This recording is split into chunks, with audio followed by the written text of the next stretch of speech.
Okay, there we go. I have been waiting to play more of this all fucking day. I haven't been able to stop thinking about whatever the hell is happening in this story. We have these freaky fucking nuns in this freaky fucking monochrome bit crushed monastery. And the creepy guy with the eyes that follows you. Can I not? Okay, I can. I can skip this. It's like I'm reading a gripping book, but I'm also kidnapping you all to read it with me. All right, let's go. Supper that night was a lot more subdued than luncheon. So what happened last time is that Hedwig was examining the sword that was allegedly used to kill Catherine, and then saw the fucking creepy dude staring at her. And then she ran into Angela. There we go. We all gathered around the rectory table, but the conversation didn't spark the same way. People seemed worn out from the various tasks of the day. Small clusters of chatter broke out between little groups of people across the table, but mostly people ate their meals in silence. I was content with this state of affairs, at least for the moment. My plate was laden with wonderful-looking food from Darcy's garden, as well as a generous piece of chicken breast. I wolfed it all down in silence, trying to avoid eye contact from Angela, who was seated next to the superior at the head of the table once again. Cecilus's book on chess is supposed to be quite interesting. So I have heard. Eustace, do we have a translated copy? In English or Castilian, I mean. I would have to check. I'll take a look and give it to you give it to you later. That was interesting. What was up with that? Spectacular. It's like she was trying not to say in the morning. After supper was Vespers. You'll be glad to know I didn't cough up any horrible black bile in the chapel this time. We chanted the evening prayers. It all felt very regimented. There was a certain peace to the proceedings.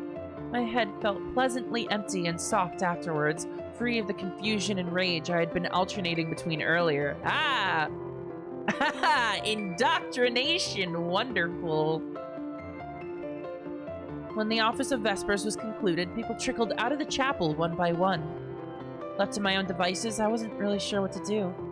I followed everyone out of the building into the cloister, and nobody turned to ask what I was doing, if I'd like to join them, or anything of the sort. It felt like I'd already ceased to be of any interest to the congregation. Invisible. I trailed behind everyone. I wasn't actually sure what I wanted. Did I want to be included?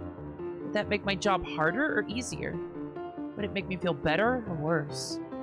Now, or when it came time to accuse one of them of the unthinkable? I looked across the cloister and stopped dead in my tracks. The sword was gone. Wait, what? I ran across the grass to where it had stood. It had been right here. I had seen it. I'd nearly touched it. The sword is gone! Hello?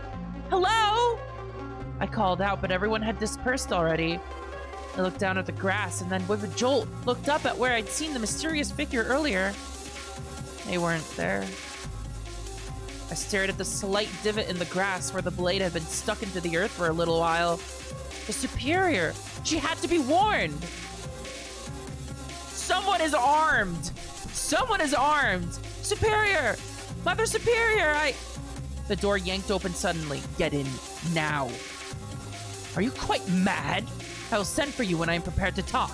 If you're seen coming in and out of my office at will, I know, I'm sorry, but this is really important. You're putting both of us at risk. I apologize, but I'm making careful preparations so as not to rouse suspicions. Someone's taken the sword! The superior furrowed her brow.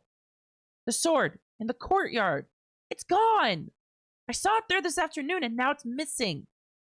I know. You... Huh? I thought about what you'd said after luncheon about leaving a weapon lying around and decided you were completely correct. It was more than a little ghoulish.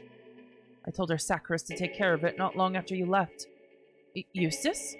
Yes.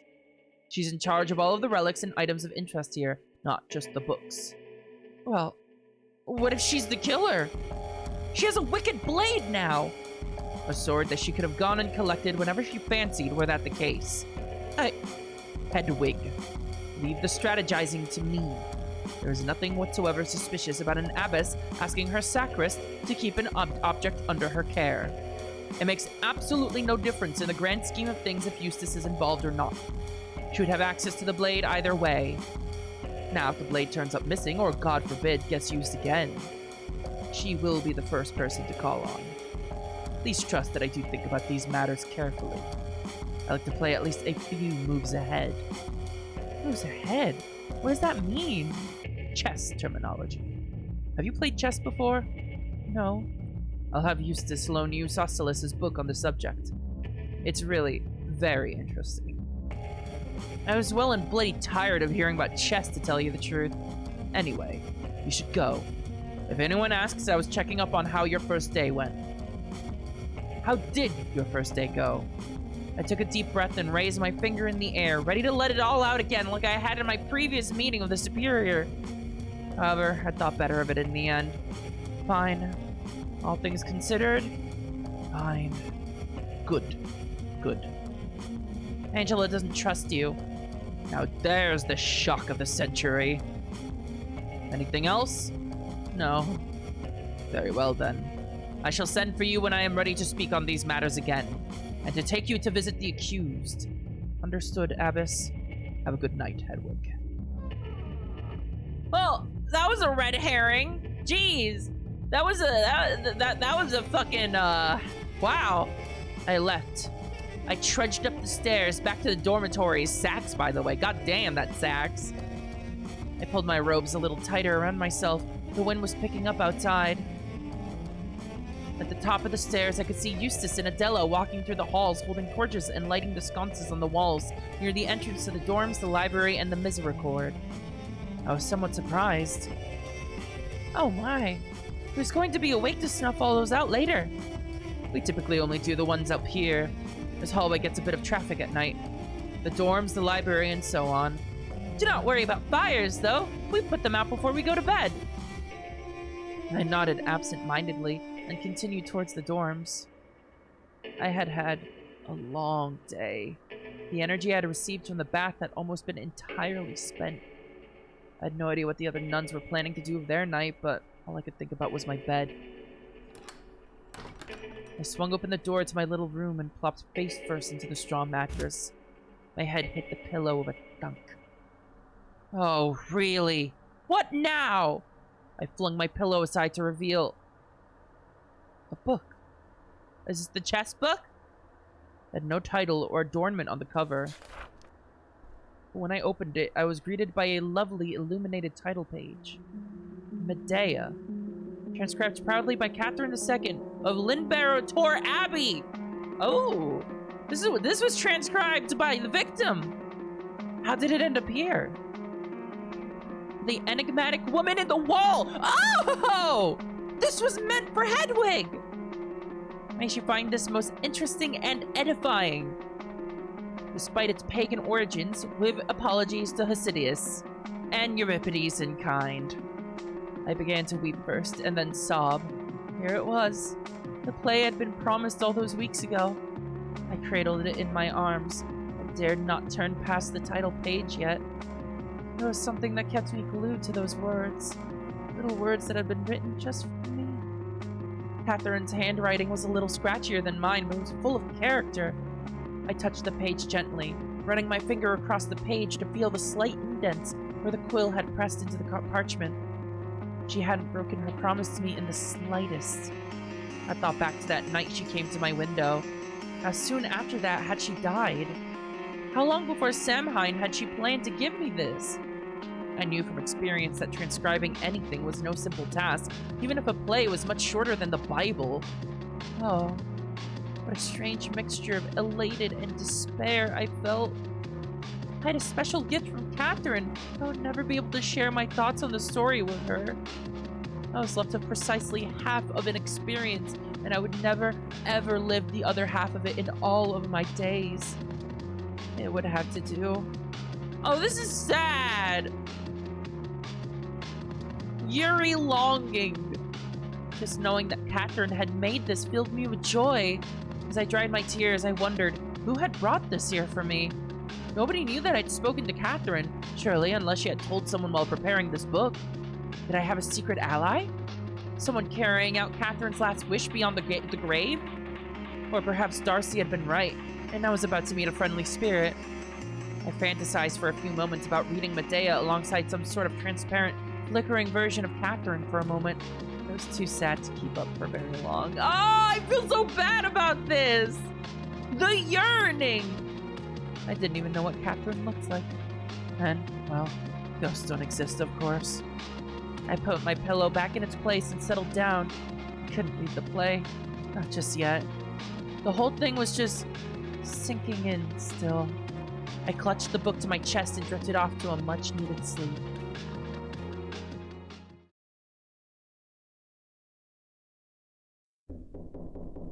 It makes me kind of wonder if the contents of the play might be some sort of clue. I'm wondering. I awoke with a start sometime later. I felt hot and uncomfortable as I rose from my bed. I was too tired and overwhelmed earlier to think to remove my habit before drifting off.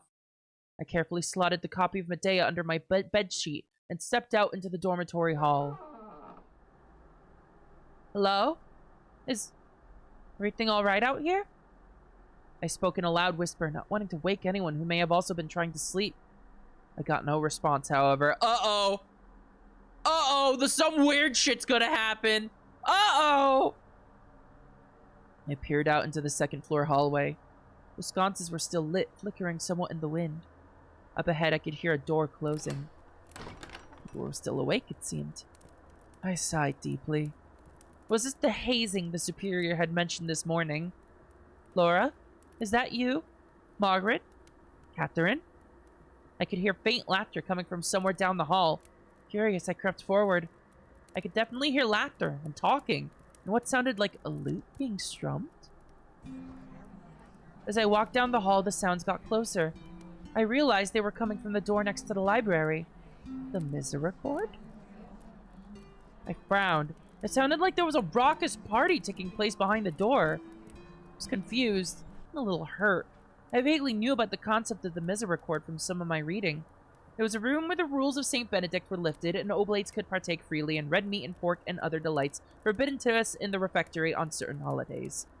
Only half of the congregation was meant to be allowed in at any given time, and yet it sounded like a full-blown banquet was happening behind this door. And today was no holiday. I really wasn't part of the group, was I? I'd half a mind to barge in, but I turned around, startled. At the end of the hall, illuminated by sconces, was a tall figure holding a sword. Oh my god! Oh! A black goat stood next to them, held by a rope leash. Oh my god! That's not good. I wanted to scream, but I felt paralyzed. The figure wore black robes. Oh! Ah! Silent Hill! The figure was cloaked in what looked like a nun's habit, only longer, and without a white wimple or cowl. They stood taller than any woman I'd ever seen.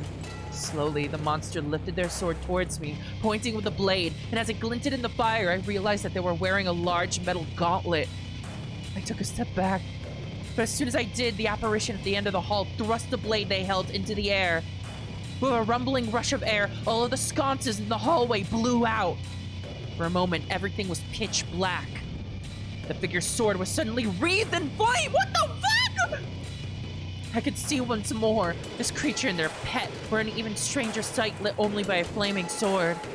In the red light of fire, their eyes glinted with an unholy sense of menace. Shadows danced through the hall as the mysterious figure slowly lowered the weapon again, bringing it to rest against the ground. Oh my god! After a moment, they dropped the leash they had been holding in their other hand and raised the finger to their shadowed lips. The goat stood still all the same. Assured of my silence, the apparition lowered their hand to the sword's handle. I didn't dare move or make a sound. I was absolutely in their thrall.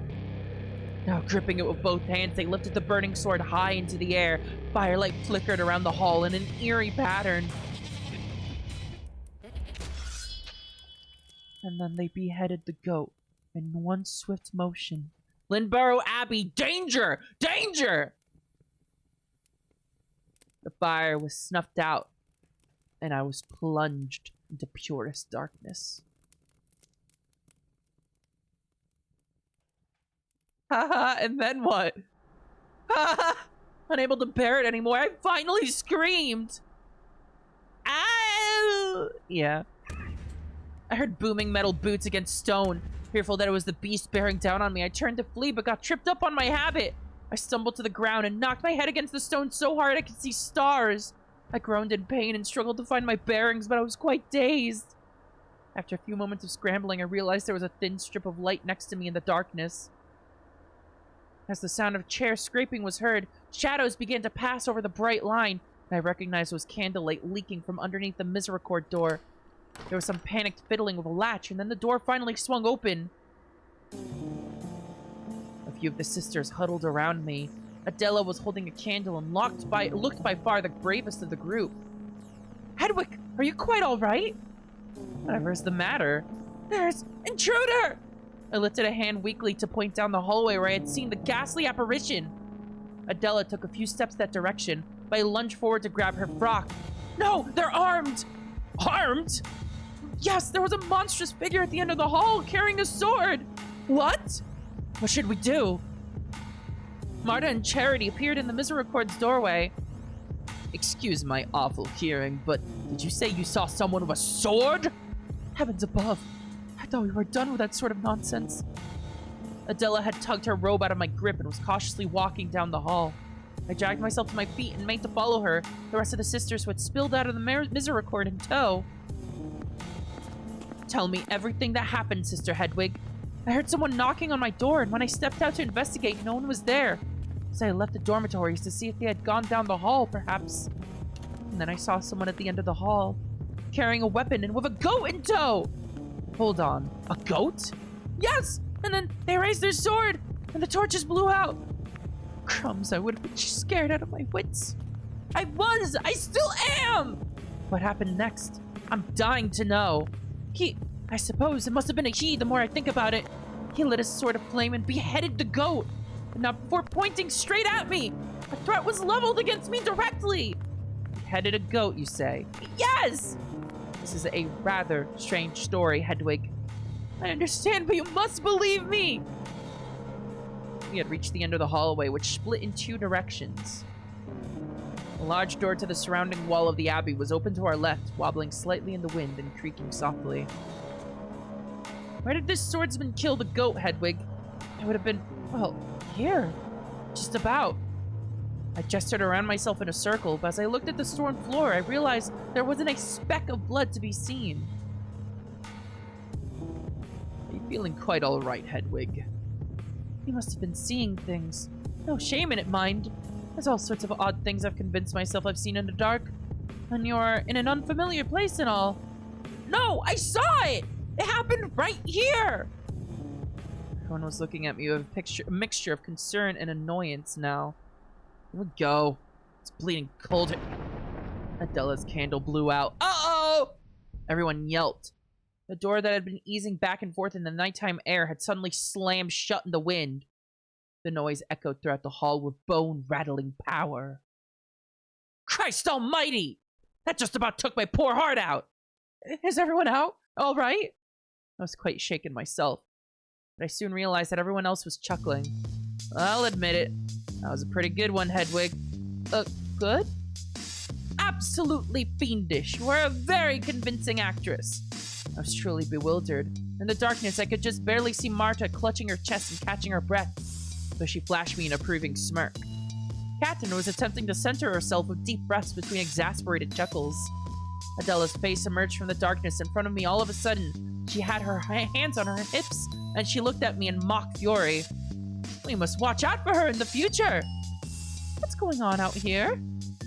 We heard screaming. My eyes were slowly adjusting to the darkness. I could see that some more of the sisters had emerged from the dormitories wearing night clothes. Nothing to worry about. Hedwig just scared us all witless of a little prank. Oh, do tell. She gave that most convincing howl to draw us out of the Misericorde, and then cooked up an ingenious story to lead us down here and keep us occupied until the door slammed shut. It gave us all quite a fright. No! Oh, that's good. What did you use? String? use? Not a trace of twine here. She must have known it banged shut sooner or later in the wind. Lucky guess. Hence the cock and bull storytelling once we got here. You can spin a yarn, Hetty, I'll give you that. Hetty! That's so cute! Not half. Hey, really? That's impressive, Hedwig. Hello, to all this then? Are we having a party in the hallway? The rest of the sisters had caught up. I realized that nearly everyone was here. She still got her fucking potions even when she's sleeping. Catherine, Flora, Adela, Marta, Charity, Margaret, Moira, Darcy, and Eustace were all clamoring around me in the hall, engulfed in an orb of candlelight. All except, where's Angela? Probably busy seeing if she can fit an even bigger stick up her backside. Who cares? Consider it a mercy that she isn't here, honestly. I'm not sure she would find this so funny. I swallowed nervously. The narrative that this had all been some grand prank of mine had taken hold so hard and fast that I couldn't possibly push back against it. A happy accident, I suppose, given that it was clear as day. There was no blood at the end of the hallway where I'd seen the goat beheaded, and no mysterious figure waiting for us brandishing a sword to chase. We should probably get you back to bed, lest the superior finds out you've been organizing practical jokes in the middle of the night. Yeah, she's been a bit touchy about that sort of thing lately. Oh. Yes, although I expect she was more worried about us hazing the newcomer, rather than the newcomer hazing us. Oh, that reminds me, Hedwig, did you like my prank? Your prank? Everyone looked at her as we walked back towards the dormitories in a huddle. Yes, I knocked on your door and then ran back into my room. A small titter rose up from all the sisters. Dearie me. Oh, silly. Eustace didn't want me to, but I did it anyway. I was mostly worried he wouldn't make it back without being caught. I'm faster than I look. Or knocking something over. It was very funny, Darcy. You gave me quite a scare. I forced a smile as best I could, but inside I was screaming. Were the knock and the horrid apparition two separate events? How is that possible? It was hard to accept, although not half the one you gave us. We had arrived at the Misericorde door, still hanging open into the hall. Flora, shall we continue our game? I had you retreating, if memory serves. Actually, I think you might have accidentally knocked over the pieces in the confusion when we heard Hedwig scream. No! Ah! Oopsie daisy. She knocked the table over! I guarantee she knocked the table over! I think I've had more than enough entertainment for the night and shall retire to my dormitory. Likewise. Well, at the very least, no one needs to worry about snuffing all the torches out before bed. Everyone murmured in agreement. The group migrated back towards the dorms. Everyone was yawning by now. A few people said their goodnights to each other before retreating into their rooms. I mimicked these pleasantries as best I could, but my mind was completely elsewhere. I wanted to grab someone, anyone by the shoulders, and scream at them that it hadn't been a prank. I had really seen a goat slaughtered in the hall, that any missing evidence was obviously the work of some witchcraft. I had half a mind to stop Darcy going to sleep and ask her about what she had meant about the Abbey being haunted. Or perhaps more importantly, tell her that her vision had perfectly predicted what had happened.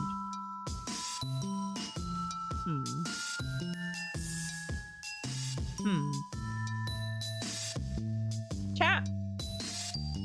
Who's in charge of the animals again? It's Darcy, right? Darcy's in charge of the animals. Darcy's in charge of the garden and the animals. And who's the one that slaughters the animals? It's Eustace. Eustace is the one that slaughters the animals. And Eustace gave us a cryptic as fuck warning.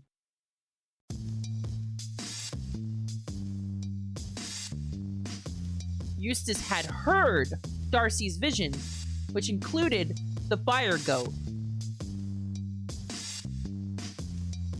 Something to think about. It's a little thing to think about. I stood in front of my door, arguing with myself before finally sighing deeply and stepping inside. My mind was racing, but I couldn't ask anyone else to keep pace with me now. Not only was it quite late now, but I'd narrowly, miraculously perhaps, avoided being branded a lunatic thanks to a lucky gust of wind. I flopped onto the mattress. I stared at the ceiling for a few moments, trying to work my breathing back down to a regular pace, trying to unwind the tight strings I could feel around the front of my mind. Rationally, I knew that I should sleep. Even after spending a significant amount of the day resting, I was dead tired. But how could I? What if they came back? What if they came here to... I really was tired. I was very, very tired. Prankster. That was a scary fucking CG, though! That was scary! What the hell is going on? Right now, Eustace is the most sus to me, I think.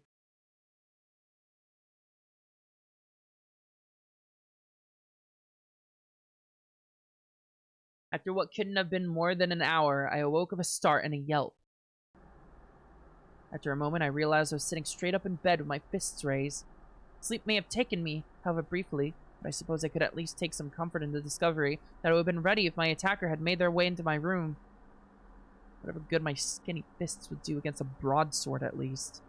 It was dead quiet, save for a light whipping of the wind and a few crows in the distant woods. My eyes adjusted to the darkness after a few moments. I steadied myself and then crept out of bed, sliding my nightgown over my head. I wasn't going to be able to sleep, not until I could be sure I was safe from whatever horrid creature had menaced me earlier. I placed an ear to the door, just to check if my little squeak upon waking up had alerted anyone. Silence. The stone walls between us were quite thick then. Carefully, I opened my door.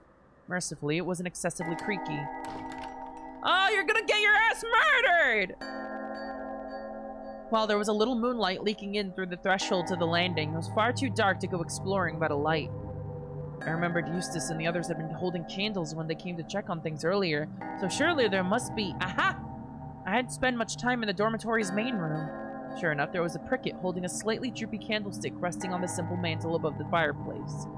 I held a hand in front of the iron hearth cover. I couldn't feel much warmth, but I had to try. The cover was quite heavy.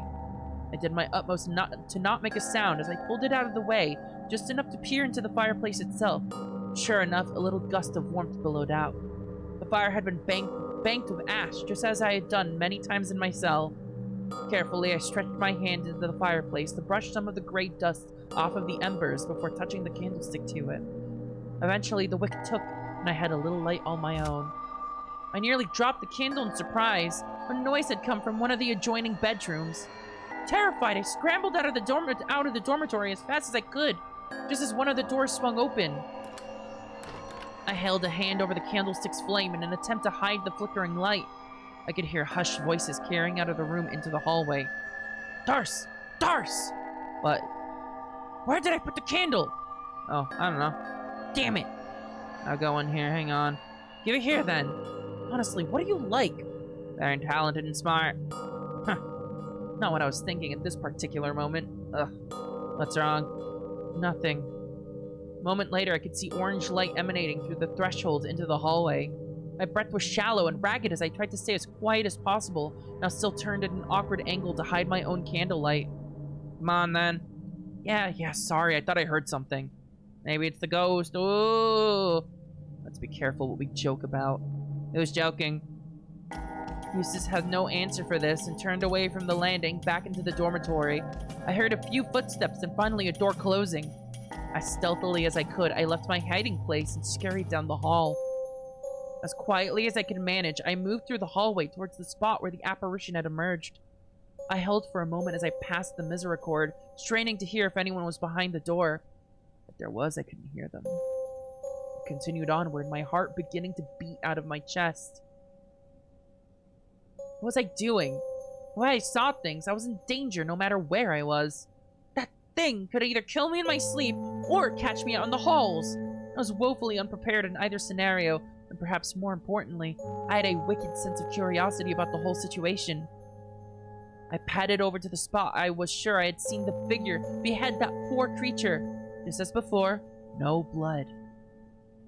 The large door that had given us all a start was still closed, now merely wobbling gently in the lighter wind. Slowly but surely, I walked towards the door, scanning the floor for any signs of blood. There was nothing. I reached the large wooden door itself.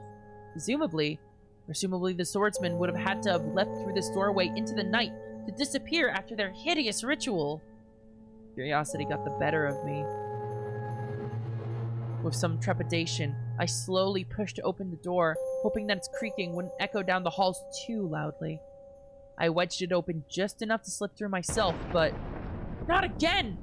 The force of the door closing blew out my candle. Still rattled from the sudden sound, I retreated from the doorway. I stood in near pitch darkness once again, although this time I felt more irritated than terrified. Pale moonlight leaking through the main hallway was all I had left to navigate with. I held a hand against the wall and slowly walked back the way I came. The windows running along the hallway that looked down into the cloister finally came into view, so I at least had some inkling of where I was now. Heading away from the confounded door, I could see the path back to the hall that my old cell was located in. I stood for a moment, taking it in. I felt a supernatural pull towards that old hallway. As I stepped closer, however, I could hear a strange whistling sound. I felt a chill run up my spine and decided that I would actually much prefer to be in bed after all. I headed back to the hallway to the dormitory, past the library and Misericorde. Out of the corner of my eye, however, I saw a black shape below the landing. There was someone in the cloister. I held my breath and watched as the figure paced around the grass. Their head was down, and I realized that they could not yet see me. They were looking away from the landing, although at what I could not determine.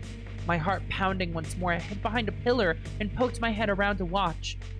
The figure stood still for a few moments more.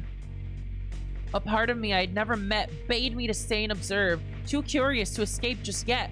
Just who, or what, was this monster?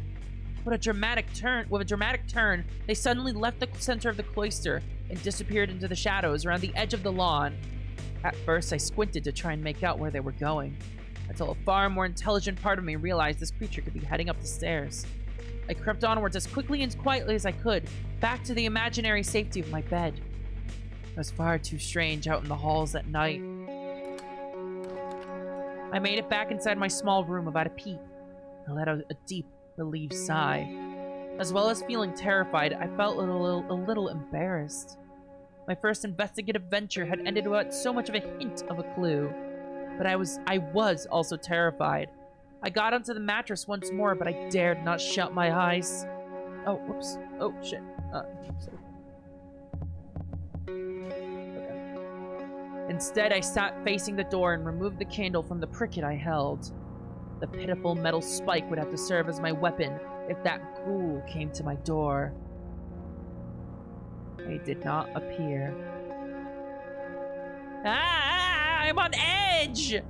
I don't think the one standing in the cloister was the same as the dude of the sword.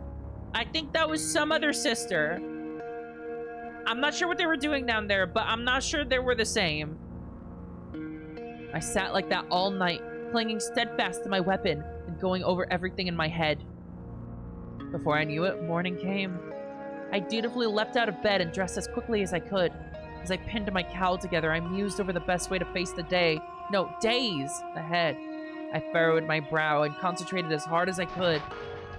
The mist that had been lingering in my mind since the superior snatched me out of my cell was evidently there to stay, and if I were to make any forward progress on the task at hand, I would simply have to deal with it. First of all, for the health of my own soul, I would strive to attend all services and meals, no matter how terrified I was.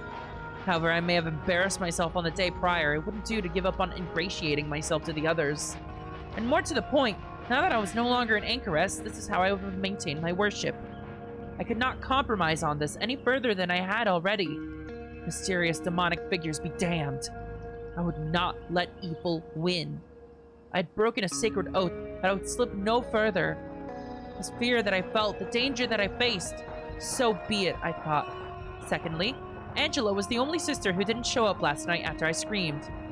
It was quite possible that she was fast asleep, or simply didn't care. But it was at the very least something I could follow up on for whenever the superior next asked if I had any leads. There was plenty else swirling around in my head, but would have to wait. Hello? Just checking. I opened the door to see that Eustace had already turned to leave, apparently satisfied knowing I was up and about. Darcy saw me and gave a friendly wave before following her bespectacled friend! Ah! A few of the others were shuffling out of the dormitories and into the hallway behind her. They seemed to not have noticed me at all. In the chapel, I tried to find myself a spot in the pews that was neither too close or too far away from the others to be noticeable. What are you doing over here all by your lonesome? So much for that. I smiled weakly at her as she sidled in next to me. Service itself went well. I threw myself into the worship, but I had a lingering feeling of shame that I could not shake during prayer. Between breaking my oath and interrupting a service by vomiting all over the place, I was increasingly worried about my standing in the eyes of the Lord. I worried as hard as I prayed. Perhaps harder, if I am being entirely truthful. It was with some relief that the liturgy ended when it did. The worries had been winning out for most of the service. Breakfast consisted of a thin, warm oat pottage. It was interesting watching the others eat. For the first time, I felt like I was seeing some of my fellow nuns less than completely put together. Little pieces of conversation floated around the table. For the most part, it was a quiet affair. There was nothing for it. Sister Angela? What is it, Sister Hedwig? What did you get up to last night? I slept. I tried to ignore the snorts and giggles that arose from the others. I turned bright red and returned to my meal. So much for that avenue of investigation. Hedwig, you can't just come out and ask her! Hey! Hey, bitch, did you kill her? Did you kill her? Did you do it? It's true, I'm sure. She sleeps like a log. Catherine then leaned over her plate and whispered to me in such a manner that ensured everyone could hear. Don't worry, Hedwig. You'll get her next time. When everyone had finished eating, the superior stood to address the table. Everyone shifted in their seats to look more alert, all except for Angela, who had already been sitting with her back perfectly straight throughout the entire meal. Hedwig, Eustace, if you'd follow me. Angela, clear up if you would. Yes, ma'am. Yes, Abbess. Angela made a show of rising to her feet. Of course, Abbess. I could feel her staring daggers into my back as Eustace and I followed the superior outside. She led us inside towards the stairs to the second floor of the main building. Where are we going? To the library. Eustace is going to help you get started with your work. Wait. Oh, yes, of course. I was the chronicler now, after all. I realized as we crested the stairs that I didn't actually know what that meant. I have my own work to do, just so you know. I'm sure Hedwig will only need your assistance with the very basics. The library was a very odd room indeed. I'd pictured it as a regimented hall with organized bookshelves lining the walls, perhaps with a long table in the middle for a shared reading space. In reality, it was certainly a room with bookshelves and a table, but it was as if someone had squashed the idea in my head to fit into this second-floor room. The table was off kilter. The books were scattered across the shelves seemingly at random. It isn't much. It's wonderful! I could see Eustace raise an eyebrow out of the corner of my eye. I suppose she had expected me to balk at the state of the room, but I was thrilled to be in the presence of so much scripture again. Not only that, but there was something about the disorganization that spoke to me. It certainly had the most charm of any of the rooms beyond my cell I'd visited yet. You surprised me. Thank you for the vote of confidence. It is rather topsy-turvy in here. I have a system. Have I ever lost anything? I suppose I cannot argue with results. That's right. Anyway, this desk in the corner, this was Catherine's. We'll be sharing this space with Eustace often, I imagine. I see. I'm still kind of sus of Eustace. I really am. I was led to a little desk in the corner closest to the hallway door. I hadn't noticed it when we walked in. The whole thing was obscured by a pile of books and folded up documents. It was almost as if I had my own little room with walls I could peer over. These large books are what you'll be writing in. And I will be writing the events of each day previous, as well as details of any important correspondence. Oh, right. Of course, chronicling. I tapped my forehead in an attempt to make a knowing gesture. Eustace will sort through any mail we receive and put anything important on your desk to be noted. Then you can pass the documents to her for filing. I have a system. Well, if you have any more questions, I'm sure Eustace will be happy to assist you. I must go and make my rounds with the other sisters before attending to my own work. Eustace and I gave bowing nods to the abbess as she left the room. As soon as the door was closed, Eustace shuffled over to her own desk on the opposite side of the room to mine, with its own piles of bric-a-brac threatening to threatening to topple over at any minute. I drummed my fingers on the desk for a moment before reaching for one of the massive empty books the superior had indicated. I opened it up and marveled at the blank pages. For the first time in a while, I felt like I was back where I belonged. That is, until I picked up a quill. I soon realized that without scripture to transcribe, I was at a total loss confronted with white paper. What should I write, do you think? That's your job, not mine. Yes, well, it's all a bit new to me now that I think about it. I would have thought you'd given it quite a bit of thought before deciding to leave your cell. Well, I wanted to say that I hadn't decided at all, but I couldn't. Be that as it may, it is a little different, actually, being here. What are you working on? Cataloging. What's that? It's something that's very difficult to do if someone is talking to you. Oh, I'm sorry. We sat in silence for a minute. I stared at the blank pages in front of me again for a moment, feeling a little stung. Come on, I'll show you. I hadn't noticed Eustace walking over to my side of the room. She was looking over my wall of books with a no-nonsense expression on her face. I stood up, not wanting to irritate her any further. The library here houses a lot of scripture, obviously, but it also carries many other books and documents. For example, recipes, or songbooks. Over here we have a little chess section. A whole section for chess? Yes. I didn't intend for it. Things just sort of ended up that way. How's that? Well, I have a small budget for procuring requests, and some people here got really into chess. I see. Let's see, some gardening books. Darcy reads those, obviously. Some history books. Tarot. What on earth is tarot? You know, fortune-telling. Fortune-telling? Who on earth would meddle with that kind of thing here? You'd be surprised. I grimaced. The more I discovered about this abbey, the more it felt like it was occupied by a horde of Cerabites. Cerabites? I'm assuming this is a funky word for heretics. Eustace ran her fingers over the spines of some of the books, clearly looking for something. Here's some classical stuff. Greek plays and so on, and histories. That was all Catherine's department, make no mistake. Actually... Eustace.png! She gestured idly around us with one arm. Most of this place was. She read everything in here at least once, I'd imagine. Wow. That's impressive. Well, I've read all of it twice or more, but yes, it is fairly impressive. What's in there? I pointed at a door off to one side of the room, nestled between messy shelves. That's the other half of my job. She produced a ring of keys and inserted one into the door, fiddling with it for a moment before unlocking it with a loud clunk. Huh? Hey, is that a suit of armor? Hang on, that's sus. Wait, that's sus. Inside was another storage room of sorts, only instead of books, it was filled with boxes, chests, and what could only be described as a hoard of miscellanea. This is where we kept some of the Abbey's more notable possessions. We got some relics. You have relics in here? Steady on, nothing particularly interesting. I'm actually not sure how many of them are real. Oh. It's a bit of a racket, relics. You wouldn't believe how many people claim they have the Holy Prepuce in a vault somewhere. The Holy... It's best you don't ask. The point is, if you took every piece of the true cross on display around the world and put them together, it'd be taller than the Tower of London. And that's just the Christly relics. Those saints, it's even more ridiculous.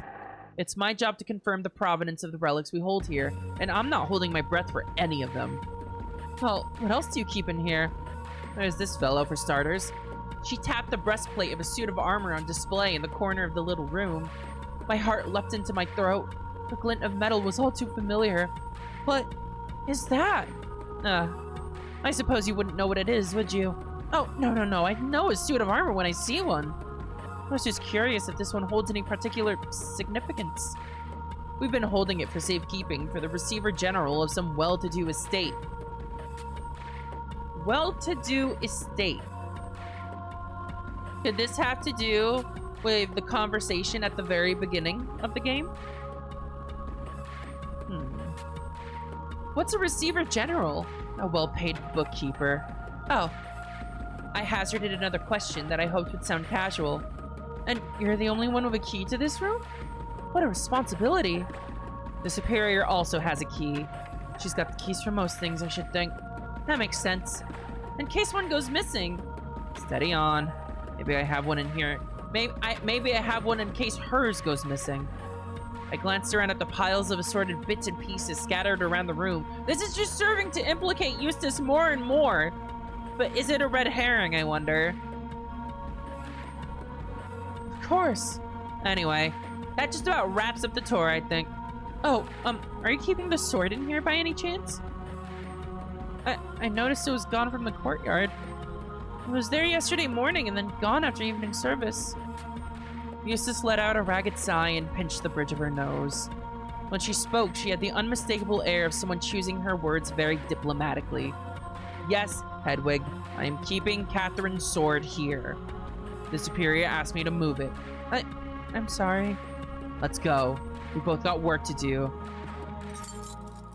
So she and the superior are the only ones with access to this armor and also to the sword. Hang on, I'm drinking some water.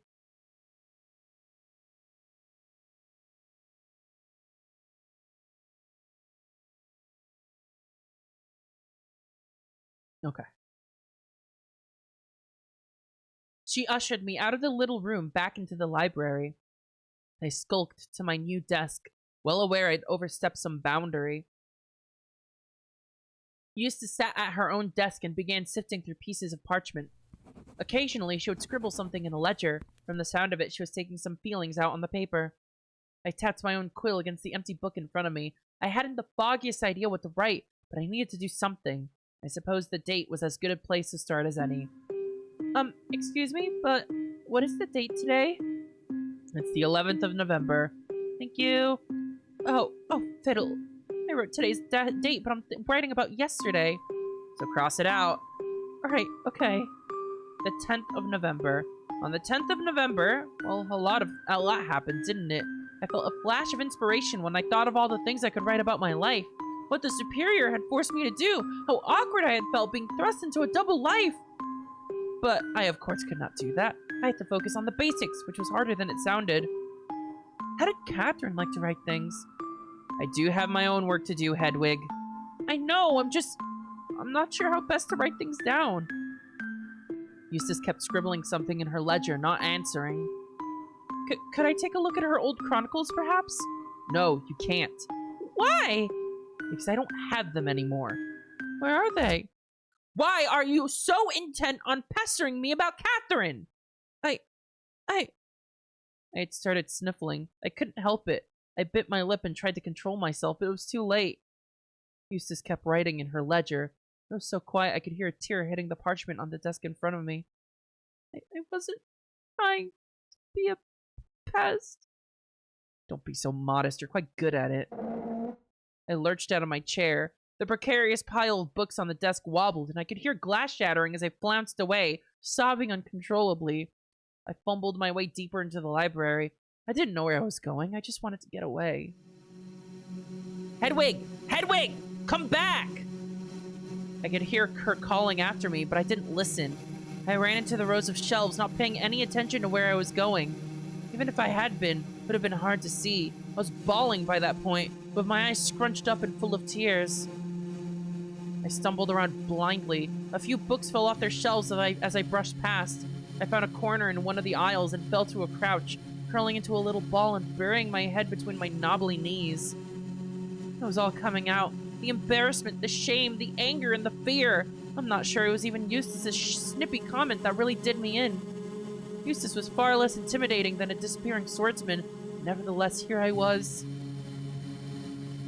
It really was quite dark back here. I couldn't tell how far I'd gotten into bookshelves. The library had no windows. All light emanated from a simple chandelier above the desks and table. I tried to dry my face in my robe. It didn't do much considering I was still crying. I felt quite pathetic. For a little while, I bumped around in the dark, hoping to just stay out of Eustace's earshot. It wasn't long until I staggered into one of the shelves, though, sending books cascading onto my head like hail. I yelped in surprise. Hedwig? I looked up to see Eustace standing above me. She looked quite worried. I'm really sorry, Hedwig. Will you come back to your desk? I... Eustace crouched down next to me and took my hands in hers. She squeezed them gently. I shouldn't have been so rude to you just then. It's not your fault. I just... It's okay. I understand. Let's go and talk about it at our desks, yeah? No. No, you don't understand. No one does. No one can. You're inquisitive because you've never been outside your cell before. It's really not your fault. I'm having a hard time of losing Catherine. I don't know how to handle questions about her. It's not just that. What else is there? I looked up at Eustace's face. It was hard in the dark, but I could make out a weary attempt at a reassuring smile flickering on her lips. Nothing. Nothing that due to say now, I suppose. I'm all over the place. Just in total. Eustace's smile grew, but she looked altogether sadder. She reached out to adjust my messy cowl, then stood up, guiding me back to a standing position with her hand. Come on, up you go. Let's go back, yeah? I nodded, still sniffling. I really am sorry. I was being quite cruel. It's all right. Don't keep apologizing. You sound just like me. I laughed feebly at my own joke. I just wanted to show that there weren't any hard feelings, even if it was far too early to really know that. Eustace patted me on the shoulder and sat me down in my chair, then adjusted some of the wobbly books back into a slightly less precarious position. That sword killed her, you know. That's why I was a bit tetchy. Yes, the superior told me as much. I was just curious because... Why was the sword left out there? In the cloister, I mean. It seems so dangerous to leave that sort of thing around. Especially when it had just been used to... I can see why you'd find it strange, but I think there's a good object lesson for you here. You're not wrong that it's a little odd to leave a sword lying around, but that's because you're an outsider. Listen. Eustace's voice had returned to its usual monotone register once we'd gotten back to the desks, and she reached out sharply to tilt my chin up without a shred of the tenderness she'd used amidst the bookshelves. Inside and outside aren't value judgments. We're all outsiders to someone. I dare say we'd both feel out of place in Persia. I see. You're saying I don't know the customs? Something like that. It might be something even harder to define than customs. History, perhaps. I didn't expect to feel this alone. We're all Catholic, after all. I think one of the things you'll pick up on is how little that matters. I think I'm already there. Halfway, at least. I'm sure you had a very specific idea of what life was like for us when you were in your cell that is being challenged by reality. Yes, that's a good way to put it. Yet, you're completely correct. Everyone here is Catholic. We're all oblates. And yet, after only one full day, I've heard cursing, filthy jokes, and downright meanness from the mouths of my sisters. I flushed a little. Not to drag our fight out. I do accept your apology. It's all right. You're not wrong, but that also doesn't make anyone here less Catholic. Oh, it certainly seems like not many people here are holding to the letter. That doesn't matter. Doesn't it? No, I don't think it does. The church encompasses the world so wholly, it's very hard to not be part of it to some degree. I'm not sure I understand. Do you like money? Truth told, I've never held any money. Bad example then, perhaps. No, try to explain. You at least understand the concept of money, right? Of course. Do you think money is fair? I think money certainly creates an opportunity for unfairness. So, in that sense, I think I'd say it's quite a bad thing. Wow, okay. That's further than I was expecting you to go, actually. Well, that certainly happens a lot in the Bible, in fact. Eustace held up her hands and chuckled softly. No need to quote Ecclesiastes to me. I understand how you got there. I was going to quote Matthew, actually. 1924? No, 624. Actually, that's a great way to illustrate my point. nemo potest vobus Dominis servire aut enim unum otio habibet et alturum diliget aut unum sustinebet et alterum contemnet non potestis Deo servire alla mammonae. Ye be not able to serve God and riches. Mammon. Mammon is riches. Yes, I suppose. A demon of riches. You think Mammon is a being? You don't think it's a metaphor? What's the difference? Good answer, actually. Anyway, we both agree then that you cannot worship money and God. Of course. But we are nuns. We tend to the poor, theoretically at least. Would it be wrong for the poor to covet money? Covet, I think, is a strong word. But they are poor. Poor exists because rich exists because poor exists. They're opposite ends of a spectrum that governs their day-to-day lives. How could a poor person not covet money? Food, clothes, shelter. Things provided by lords who have a lot of money, which is provided to them by kings who have even more money. So, you're saying that everyone worships riches? Nobody is truly Catholic? No. I'm saying that money is as essential as air to people who want to live in this world. And when money is scarce, the church provides for them. We provide for them by extension. You know money is evil. You understand the inequality money inherently causes and the ways in which the Bible describes this. Yet if you were to leave tomorrow, if you struck out on your own to live a life in London or what have you, how would you without money? Who would even provide for you but the church? I'm afraid I don't quite understand. The church is air. If nobody here was Catholic, none of them could breathe. I didn't really know what to make of this. Eustace had certainly practiced this expression of her worldview, but I didn't fully understand what she was talking about. Partially because I was still dazed and over-emotional, but more because it sounded very convenient. This is a very dim view of the church and faith. Does that make sense? I understand what you're trying to say, at least. I'm really liking this is like a philosophical conversation from the point of view of a 14th century nun, or 15th century nun, or at least someone living in the 15th century. Like there are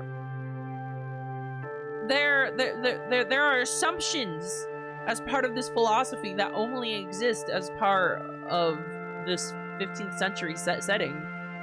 That the church is air, that the church encompasses the world, that you need to be Catholic to live. This is so fucking interesting, and I bet it's so well researched too. I'm into this so much. I just came from being scared as shit to like, I want to know the history. Well, I'm glad I did some justice at least. Catherine's version was a lot clearer.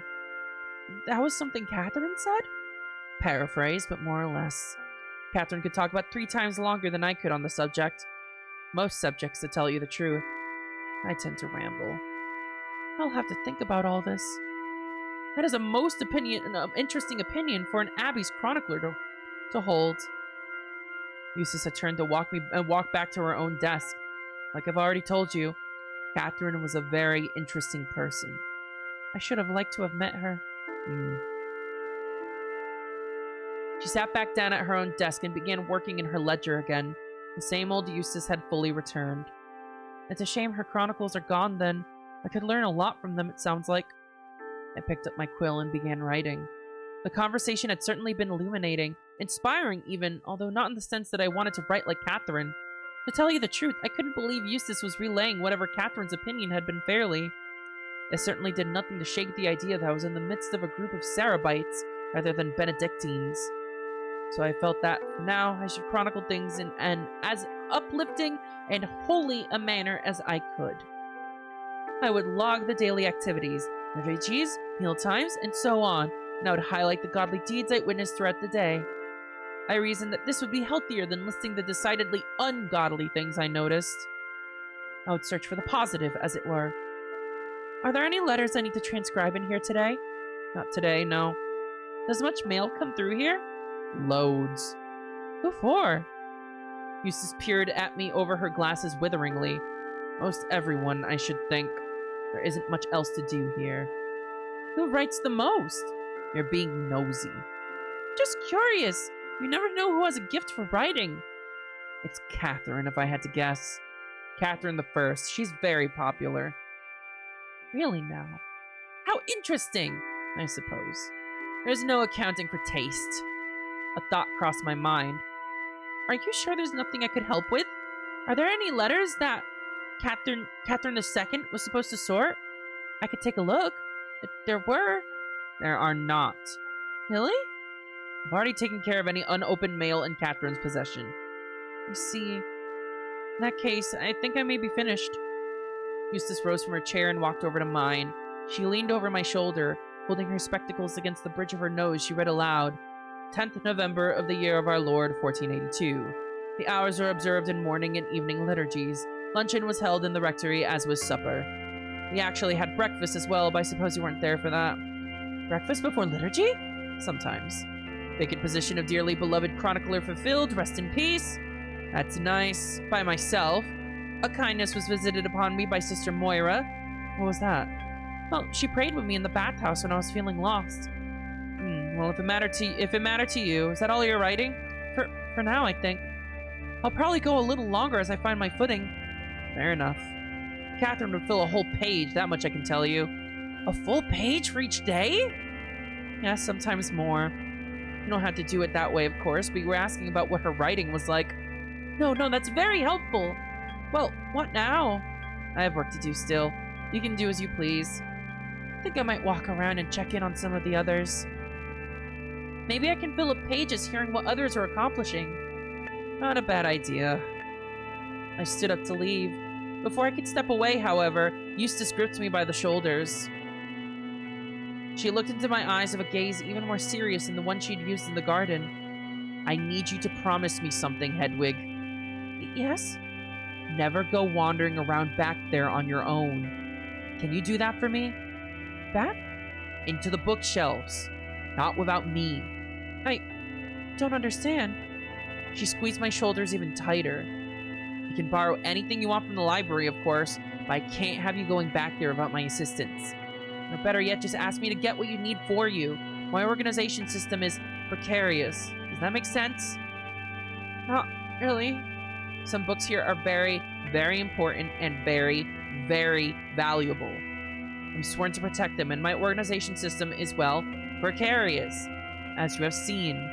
It'd be a weight off my mind if I didn't have to worry about anyone else rummaging around back there. Of course. I shan't touch anything. Thank you. Wow! Sus! Sus! That was sus as shit! What do you mean, don't go back there? What do you got back there, huh? What do you got back there? What's going on? What are you up to?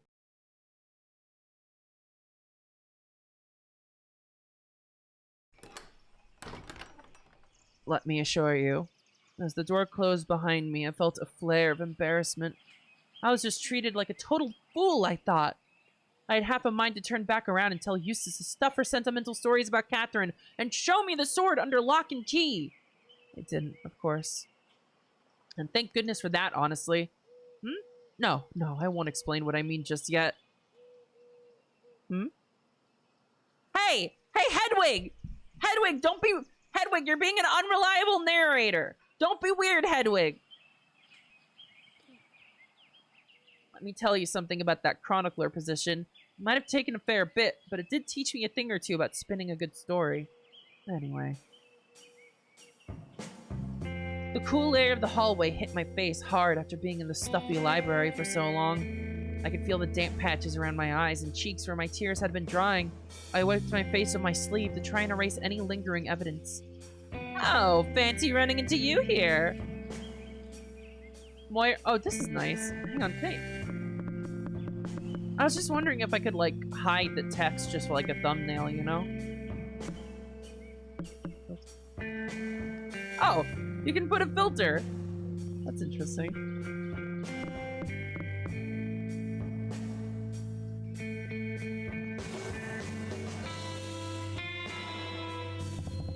Okay. Oh, whatever. It's fine. Moira was standing just down the hall, carrying a tray adorned with a small pitcher and some sliced rye. I was just on my way to bring you and Eustace some nunchin. Nunchin? Nunchin? Nunch? Oh, of course, you wouldn't have had that before. It's just a snack between meals. Is that allowed? Allowed? Of course. Why wouldn't it be? I looked side to side nervously. For what? I'm not really sure. A disapproving superior? Or worse, Angela? Moira chuckled again and set the tray down on the stone railing overlooking the cloister, and then gestured for me to join her. The little pitcher was full of wine, and there were pieces of crumbly cheese mixed in with the slices of bread. You can dip the bread in the wine if you'd like. Dip the... All right. I picked up a piece of bread and dunked it into the pitcher. The wine turned it quite an odd color that reminded me a bit of bile on flagstone, but I resisted lingering on it too long and popped it into my mouth. That's quite nice, actually. It's called sops. Everyone here loves it, more or less. And the cheese? Goat cheese. One of the ones Darcy takes care of. I feel like they're being very obvious about this. That there are goats, and Darcy takes care of them. I tried a piece. It was also delicious. This might be a silly question. All this food, is it different from what I was served? I took all my meals in my cell, but I don't remember any of it tasting quite this, well, good. Well, we do a lot of cooking with ingredients from the stores and the pantry, and we have to make things last. Maybe you just got unlucky most of the time? Things don't always taste as fresh. Or maybe, well... Oh, nothing. I was just thinking that maybe it tastes so much better because you're not in your cell anymore. I don't understand. Moira took a piece of cheese and chewed on it thoughtfully. A new lease on life and all that. Nothing tastes better than freedom. My first instinct was to chide Moira for this comment, but I resisted. Instead, I chose to act the part and say something I imagined someone who belonged in this group of women might say. I would imagine Catherine disagrees that we're free up here. And I suppose by that logic, eating outside the monastery would taste even better. I was actually going to say that a king's food must taste impossibly good. I was on my way to that conclusion as well, although I think we might have been approaching it from different angles. But I like the way you think. We should plan a picnic sometime, you and me. We should propose it to the superior. That's a lovely idea. Moira clasped my hands in hers and beamed. I wonder if that's foreshadowing. I wonder if that was foreshadowing for Hedwig leaving the monastery for one reason or another. I wonder. Oh, what fun it always is to have someone new here. She let me go and lifted up the tray again. I must be getting the rest of this to Eustace. Where are you off to next, Busy Bee? Busy Bee! I'm not sure, actually. I feel like I should sort of make the rounds, so to speak. Get to know what everyone does around here. Grand! Darcy and Charity are busy in the kitchens right now, I think, but I'm sure they wouldn't mind you poking your head in. I'm sure someone's in the cellars around now if you want to learn about the wine. Oh, so many options. Go forth and explore, I say. Explore I shall. I smiled and bowed my head, and then excused myself to head downstairs. I selfishly opted against bothering the cooks while they were busy with something. I'd be eating later, and instead headed towards the stairs. I made my way down to the cloister, and through the downstairs hall, I decided that I might poke my head into the undercroft. Oh, look who it is. Hello, Hedwig. Hello. Done with chronicling already? Yes, actually. Oh, there wasn't much to write about yesterday, really. Wasn't there? Did you make sure to immortalize your grand prank? No. Really now? I'm surprised. I would have thought that was the whole point. Yes, how else will anyone know it happened? Well, I mostly wrote about the important things. The services, the meals, and so on. Those are the important things? Huh. Give yourself a little credit, Hedwig. Oh, I'll add it in tomorrow, perhaps. You should! Otherwise, we'll all forget about it eventually. Or pretend we forgot about it. That's right. In war, one must keep score, or so Adela keeps telling me.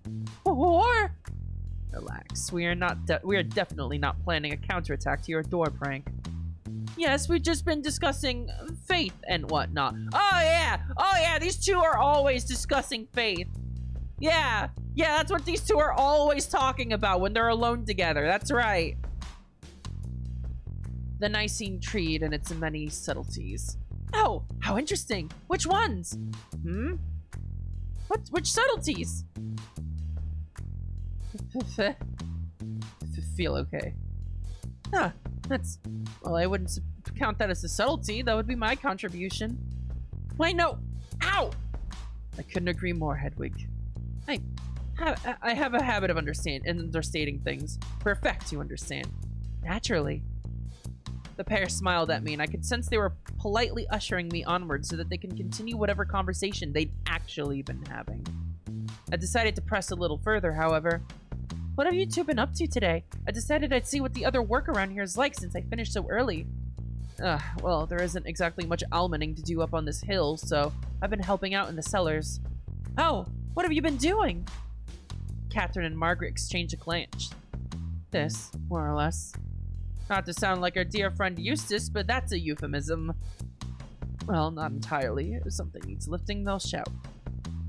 They being Marta and Flora? Typically, yes. But more often than not around here, helping in the cellars really just means, well, nothing. Standing around, gossiping, wandering around the cloister for a bit. And the Superior doesn't mind this? Now, steady on. We won't be telling you this if we thought you'd blabber onto her about it. I won't. I was just worried you might get in trouble. That's never really been much of an issue. Soup can't be everywhere. And let's keep it that way, huh? Of course. Lovely. I knew you could be trusted. I've always said I had a good feeling about her. Haven't I, Catherine? That's right. She has. What is up with these two? I need to know what is up with these two. I couldn't help but be filled with a gush of pride at this remark, but did my utmost to tamp it down. Well then, I'll just leave you to do your important work, shall I? Until next time. See you at luncheon, Hedwig. I parted with a gracious smile and walked down toward the corridor of barrels I had found Adela and Flora in the day before. Marta was standing next to an open cask. She was holding a wooden ladle, looking thoughtful. Ah, Hedwig. Finish upstairs already? Yes, I am. I felt it'd be nice to get to know everyone's jobs a little better. Smart girl. Flora could learn a thing or two from you. I heard that! Flora's voice echoed from deep within the rows of barrels. Good! I have her check inventory sometimes, especially if she's been acting up. I see. The barrel opened in front of Marta smelled absolutely putrid. Nonetheless, she dipped her ladle into the dark liquid and raised it to her lips, sipping gently and furrowing her brow thoughtfully. Is it supposed to smell like that? Truth be told, I haven't a clue. This is a slightly different kind of wine than I'm used to. I must confess, I did not know there were different kinds. It's sherry. Adela pestered me to try making it the moment she arrived at the Abbey. Goodness, she must be very particular. She has expensive taste, yes. We had to get a fancy new distiller set up in the workshop just to try making it. The Abbey could afford that? I was just talking to Eustace about her acquisition budget. I try not to think about money most of the time, to tell you the truth, but I've heard the Superior has access to more than you'd expect. I suppose I wouldn't really know what to expect. Isn't that wrong, though? Okay. The Superior has financial connections. Does that have to do with the two men at the beginning of the story? I wonder. If it is true, it would certainly mean this Abbey is stuck in a uniquely unfortunate position of having a lot of charity to give and no one to give it to. I'd urge you to quell any Cistercian tendencies. I'm not sure this church could withstand another order fracturing. Marta took another whiff of the unfinished wine in her spoon. She wrinkled her nose and emptied the spoon back into the barrel. Anyhow, there is little use in speculating on speculations. We have a distiller, and all I need to worry about is making sure my sherry isn't a disaster. Would you be a dear and find Adela? I need her to tell me if I'm on the right track with this. Of course. Where would she be this time of day? She does this and that, so I haven't a clue, to tell you the truth. I'm just too old to be given the runaround. I understand. I'll find her. I bowed my head and left the way I'd come.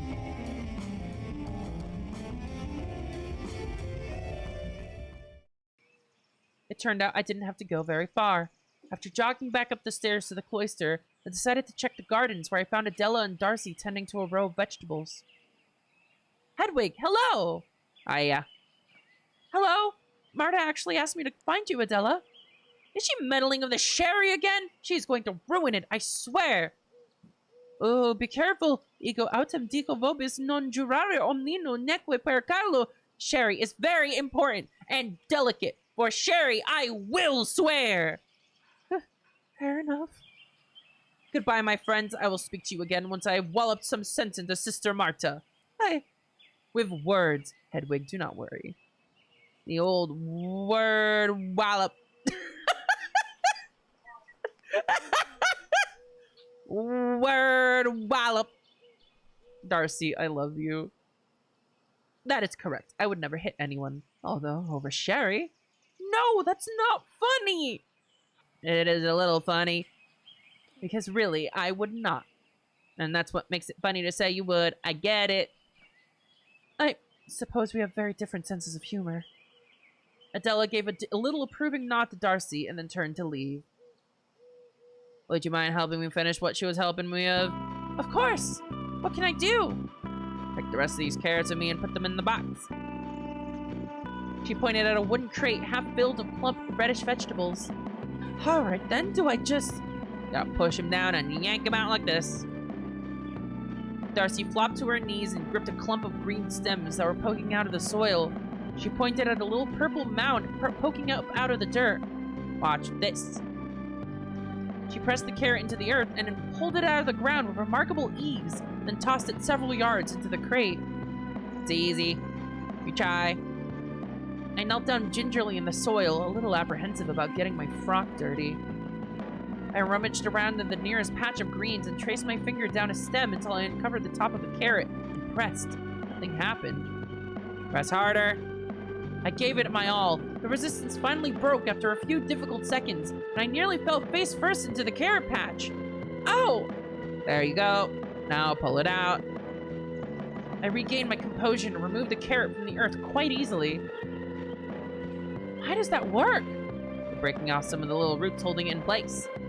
That's miraculous. I never would have guessed. Just works. Thanks, Todd Howard! Plants are wonderful. Thank God for plants. She continued harvesting carrots, and I followed suit. There's certainly a lot here.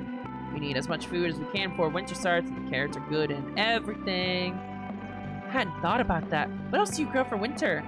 Peas, sprouts, cress, parsnips. Goodness! Leeks, celeriac, beans, beets. How do you take care of all of it? With help, but yes, I do. Remarkable. That's very admirable. I like to help. And when people help me help, well, that's a very good feeling indeed. I picked up the pace a little, slightly more confident about my carrot-pulling abilities all of a sudden. You tend to the animals as well? Yes.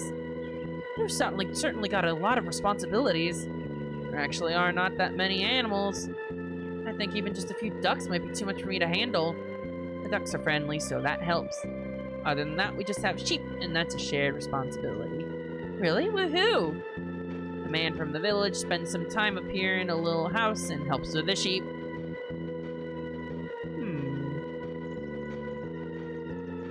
Now, sheep and goats are different. But this is new information.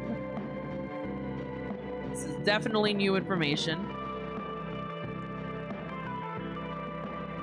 I didn't know there were others living up on the hill with us. On this hill, just him, and he has a bit of a walk from us. It was strange having a more in-depth conversation with Darcy. Her odd manner of speaking, I must confess, had belied this thoughtfulness with which she listened and responded.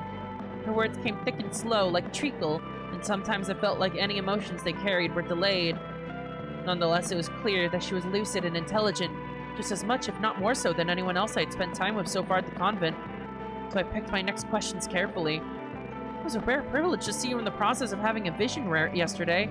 Oh, right, yes. Was it now? Yes! It's a beautiful and powerful thing. I wish I could remember them. Eustace writes them down for you, doesn't she? Yes, but that's not the same. I do appreciate her doing that, but I wish I could keep track of them myself. You don't remember them at all afterward? not at all. You know, the one you had yesterday was rather prophetic. Oh, really? Yes! I mean, fire? Goat? That was perfectly accurate. I predicted your prank. Darcy, would you believe me if I told you that wasn't a practical joke I came up with? That I really saw a monster of some sort? And a goat? Probably not, but go on. I promise you I did. Well, you know me, I do think this place is haunted. I'm not sure I've seen anything like that. It's a little haunted here, but not goat sacrifice haunted. That would be strange. I suppose a practical joke is more plausible. But if it wasn't your prank, whose could have been? Well, that's just the thing. I don't know. An idea came to me in a flash. Do you think I could read Eustace's full journal about yesterday's vision? Perhaps there had been some other clue written down in there that I'd missed. Something that could help me determine what had really happened. Or at the very least, comfort me with knowledge that I was not truly being pursued by ghosts or devils. Then now, I have to ask her, really? It's your vision. It's Eustace's writing. Fair enough. There was a long pause. That was the end of that matter, evidently. So does the Abbey keep any goats? No goats, just sheep and ducks. I was just curious, honestly. I was under the impression that goats were common fixtures at abbeys. The same books that had led me to assume that the abbey I lived in would follow some sort of structural plan had also painted a rather specific picture of their inhabitants. Not having any goats to tend to was at least not as egregious as condensing the hours. But it did complicate my understanding of what I had seen a night prior. And again, I suppose Darcy would have noticed if a goat had gone missing. Would you like to meet one? Meet a goat? Yes, because I can probably arrange that if you want to see a goat. Yes! Goat meeting time! Yes! Very sweet and funny. Hey, last time I saw a goat, it chewed on my sleeve and took a big hole out of it, and I had to get Moira to sew it back up. Sew it back up. And then I had one sleeve of slitless fabric than the other sleeve, so it looked funny. That does sound very fun. No, I was actually curious because if I had seen a goat, where would it have come from? An impish grin crept over Darcy's face as she loaded carrots into the crate. I think I know where this is going. You've been having me on a bit, haven't you? We're working on a new practical joke. No. See, I knew you had to be joking when you said you saw a goat, because there are no goats here, so you couldn't have seen one. But if you wanted to really get your hands on one for a new prank, Sister Hedwig. I whipped around to see Angela looming over the vegetable patch, looking as icy as ever. Yes, Sister Angela? You are meant to be working in the library today. Instead, I've been looking all over for you. Yes, well, I finished my work early. I'm sure you must have done a superlative job. The Superior wishes to speak to you before luncheon. I could taste the poison in those words, and I almost enjoyed it. Almost. I'm sure she wants to know how my first day of real work went. I was just helping Darcy with the carrots, and then I'll be on my way. I am to take you to her now. I stood up, brushing my hands off on my robe. I think I know my way to her office if you'd like to exchange places. No, I don't think so. I was given a job to do. Yes, well, I was too. Oh? We're taking orders from Darcy now? It wasn't really an order. It's alright, Hedwig. I can take it from here. Wonderful. Let's be going, then. I tossed Darcy an apologetic glance that I hoped she caught as I followed Angela away from the garden. What is Angela's deal? Besides feeling like she's being passed up for a promotion, I guess. But is that really it? We walked in silence to the Superior's office. Angela's presence usually made me feel meek. Something about helping Darcy had given me a small boost of confidence. I spent the walk imagining several witty and biting things I could say to Angela if she happened to speak. She didn't, of course. Not until we arrived at the Superior's door. Well, have a productive meeting. She made a show of turning on her heel and marching away briskly. I thought of a few more clever things I could have said before clearing my mind as best I could and knocked on the door. After yesterday's arguments with the Superior, I had resolved to be as polite and demure as possible. I would speak to the Superior with the respect her station demanded, and I would save any pithiness for an imagined Sister Angela. The door swung open, and the Superior ushered me inside. Oh, shit. I keep accidentally right-clicking. We exchanged basic pleasantries before diving right into the heart of the matter. How was your first day of working in the library? It was more tumultuous than I expected, Your Revenance. Really, now? I wouldn't have expected Eustace to be a particularly difficult person for you to work with. I suppose I have a lot to live up to. Everyone's expectations make me nervous. I sympathize. Try not to let it bother you, however. The most important expectations here are mine. Yes, Your Reverence. Try not to be nervous. You are performing admirably for me so far. Of course, Your Reverence. There's no need to overcorrect for your insolent outburst yesterday. Speak to me as you would anyone else. Yes, Yes. I bowed my head a little. Truth be told, I was getting increasingly frustrated with how arbitrary every little application of tradition around here was. I was being admonished for speaking properly now after I had been so rude, honestly. Anyway, we are going to take a little walk. Right now? Yes, this time you met the accused. Won't it be fairly obvious that we're gone? Everyone else will be busy finishing their morning work or preparing luncheon. Outside of creeping away to the hospitalum in the dead of night, there's no time like the present for us to leave unannounced. I see. The idea did not thrill me. Then again, speaking of James had been on my mind in the first place, so I had little room to object. Does anyone else know? Of course not. She opened the door and held it for me. This is going to be an interesting scene, I think. In the best circumstances, at this point in time, the Abbey felt strange and alien to me still. Knowing that we were attempting to slip out without anyone noticing, however, made the place feel actively hostile. I jumped at every mid-morning shadow and held my breath, passing every blind corner, even though the Superior walked ahead of me. The building seemed to be more disrepaired the further from the cloister we got. The wall protecting this side of the Abbey was downright shabby. Bricks lay in the grass and moss was bursting out of the mortar.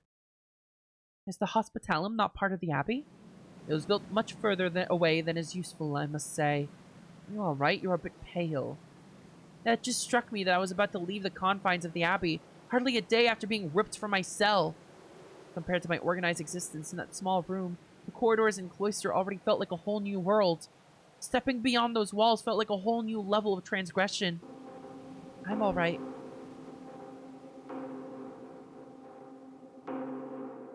Oh. How is this making me feel agoraphobic? I'm feeling like this is way too big. God damn. If nothing else, it was quite beautiful out here. Lyra Tor. We just moved to a new area. From here, I could see that a thick fog encircled the tor the Abbey was built upon, almost as if it were nestled in the eye of a great storm. Down the steep hill, I could just barely make out the nearest village. The little buildings were situated on the edge of a lake so large that it disappeared into the mist. We're so far from the village. It's rather strange. Truthfully, what isn't strange around here? Just adjusting myself. True, but even the architecture is not what I would have expected. I had noticed, actually, that the Abbey's buildings don't quite line up with St. Gall's plan, or the Romanesque plan. Our Abbey was built in somewhat curious circumstances, I'm told. I would believe it. It was evidently not laid out by a master architect. Do you have any idea why? Because it would have cost a great deal more money to build it properly, I suspect. Money is no object when it comes to houses of worship, surely. That is, sadly, not how it works. Often it falls to a generous benefactor to fund a new community. Great halls of Kirkstall, for example, were paid for by a lord. Bungay Priory was paid for by a countess. Lyra Tor, well, I'd like to know, to tell you the truth. You don't know who actually funded this place? No. I am not the first abbess, and hopefully not the last. The history of our community has not been particularly well recorded. I hope you can improve that once we are free of this foul mystery. I turned to look at the monastery from a distance. Even from far away, I could see that it was fairly dilapidated, oddly situated, and altogether somewhat crooked. How old is it? I'm afraid I don't know that either.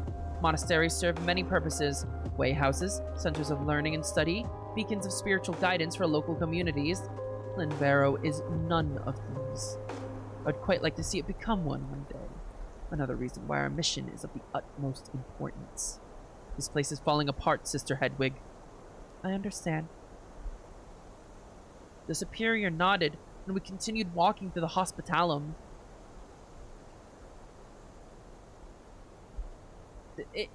An abbey? Nobody knows who paid for the abbey. It doesn't do shit. It doesn't do its job at all. Nobody comes here to pray. Nobody comes to stay here. It's just got some nuns, and the nuns just live there. What is going on? Why is this here? Also, I don't like this building. This building feels mega out of place. I don't know what's up with it, but I don't like it. The hospitalum was an odd little building. It looked like a piece of the chapel that had been broken off and placed in the middle of a field, with nothing but a beaten path indicating that it was meant to be any part of any larger community. I was somewhat relieved that it was not readily visible until we had crested a small hillock during our walk. We did not go in through the front door. Instead, the superior bade me follow her around to the back of the building to a smaller door. I could see a hole where the wall of the building met the ground as we walked past. This really was a haphazardly constructed place. Watch the stairs. They are quite steep. She produced the same keyring that had taunted me so when I heard it in my cell, and it was impossible not to gasp as the door swung open and I saw what lay inside. A stone staircase led down into what looked like a cellar, only there were iron bars splitting the room in half. Ah! I jumped as a figure scurried out of the dark corner of this horrible room. He looked panicked, slightly younger than I, to be sure. His clothes were rumpled and his hair was messy. There was a putrid stench lingering in the room that I did not want to guess the source of.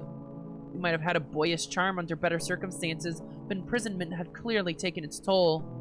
I was struck with a rush of pity when our eyes met. He rushed forward, throwing himself against the bars and gripping them with bloodied fingers. He pressed his face between them to bring us as close together as he possibly could. Oh, thank God! Step back, boy, if only a little. I couldn't bend these bars. Believe me, I've tried.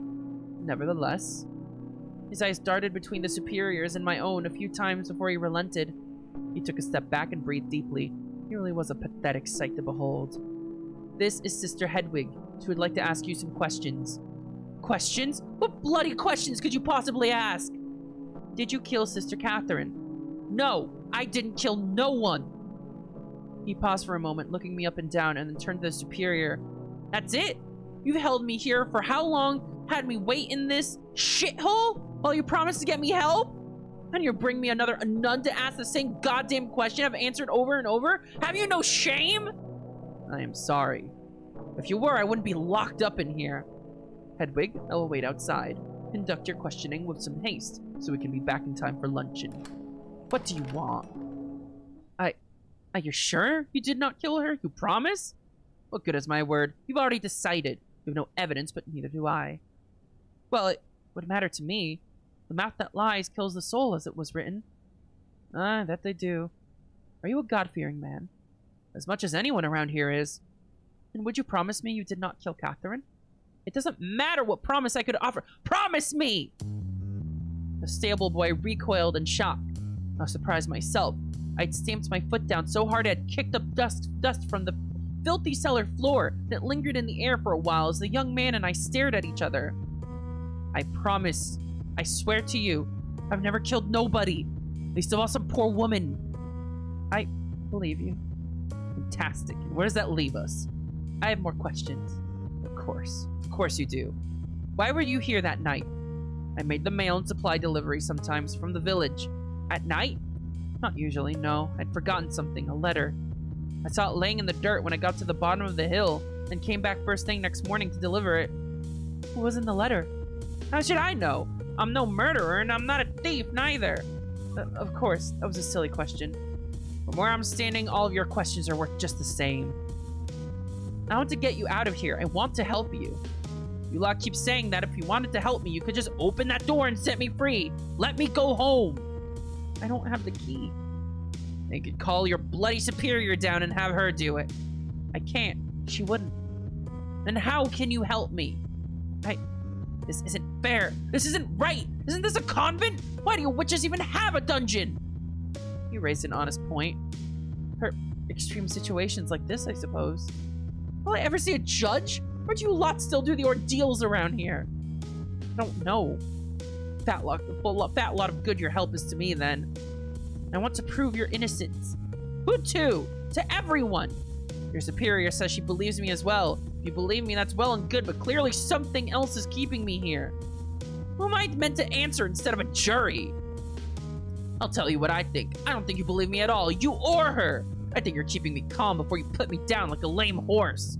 Superior! Mother Superior! The door swung open after a moment. Are you finished? No. I have a question for you, actually. Very well. Why can't we just let him go? I would have thought that was obvious. Justice must be done one way or another, lest we risk open revolt from the other sisters. They want blood one way or another. So what happens next if you don't prove my innocence? The bishop will decide. What is this music? Jesus Christ! Cross-examination music! 15th century style! Ay, ay, ay. The bishop?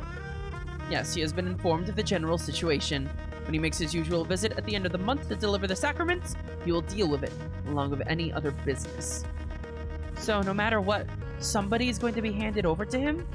Yes, and I want it to be the right person. I will wait outside once more for you two to finish up. Do hurry. This is hopeless. You're no constable. Please, help me to do my best. Tell me the whole story of the morning you were caught. Don't overlook any details. Very well. I arrived late with that missing letter, and I noticed that the sister I normally hand them off to wasn't where I would normally find her. Where is that? The library. She did a lot of writing, as far as I know. Did you check anywhere else? Well, I didn't want to overstay my welcome, especially at night. I won't dare poke my head into the dorms, but she wasn't in the misery what's-it neither. Who did you end up giving the letter to? I don't know everyone's names. I don't know your name, even. It's Hedwig. Sister Hedwig. James Foreman. I wish I could say it was a pleasure. James offered me a grim, humorless smile. I was looking for someone else to give it to for a bit. I don't know the place very well. And you couldn't have just, I don't know, left it on a table somewhere and gone home? Well, that's just it. See, I couldn't. A job halfway done is worse than not done at all, my own old man always said. That's very astute. Allow me a little dignity, thank you kindly, ma'am. I was looking around for someone to ask for help when someone grabbed me and said they caught me. I know you don't know anyone's names, but who? Can you describe her? Well, she was stern, I suppose. Beaky, if you'll excuse me saying. Angela. Yes, I think I remember one of the others calling her that. It's all quite a blur after that, if I'm being honest. I was scared out of my wits as soon as she nabbed me. What about the blood on your tunic? Blood? What blood? Your tunic was bloodied. That was one of the first things I was told. I left my tunic in the cart. I was only here to deliver a letter. Explain. I hadn't worn my tunic since the day prior. I swear to you. I wasn't wearing no tunic when Angela grabbed me by the ear.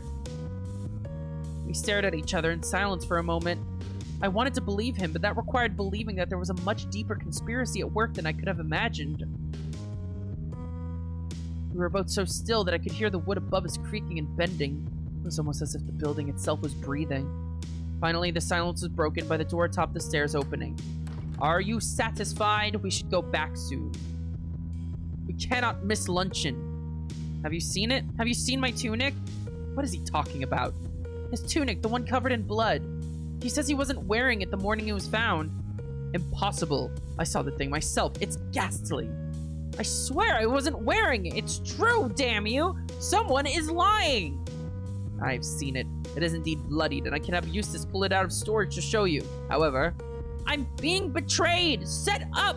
Anyone could have gone to my cart and taken it. You were only there for a short while, no? Did you pass anyone on your way from the cart to the library? No, I didn't. And it's just your word against the bloody tunic. I must say, it's not very convincing.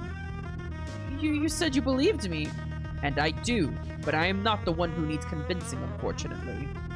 You are! I hear those keys jingling. Just let me go. You'll never hear from me again. I'll run away. Find another job somewhere. You will do no such thing. Curse both of you, then. Some help you are. Is Is there anyone you know here who you think might have had it out for you? I just can't imagine anyone doing such a horrible thing. No. No? No. Well, that will have to do for now.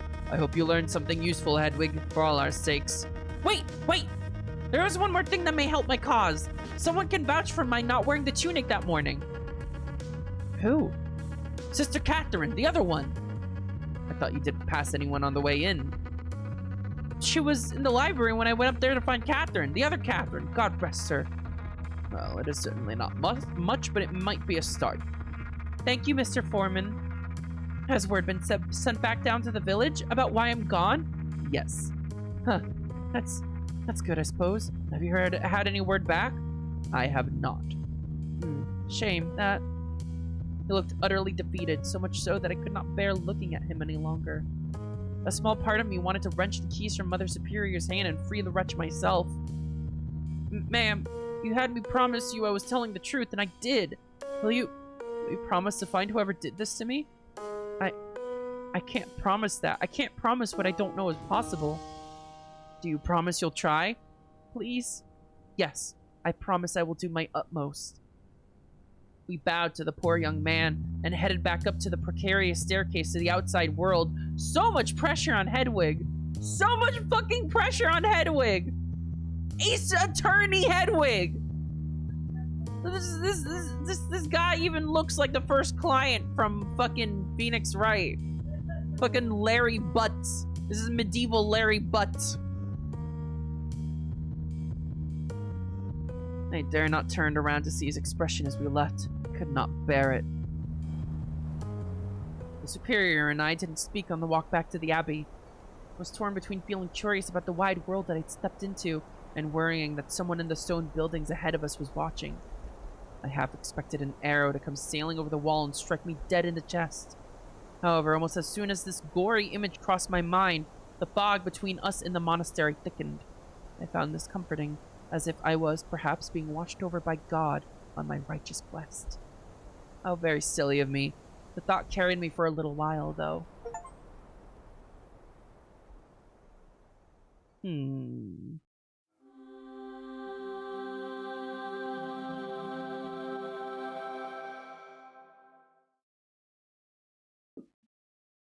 Catherine, with a K, was in the library.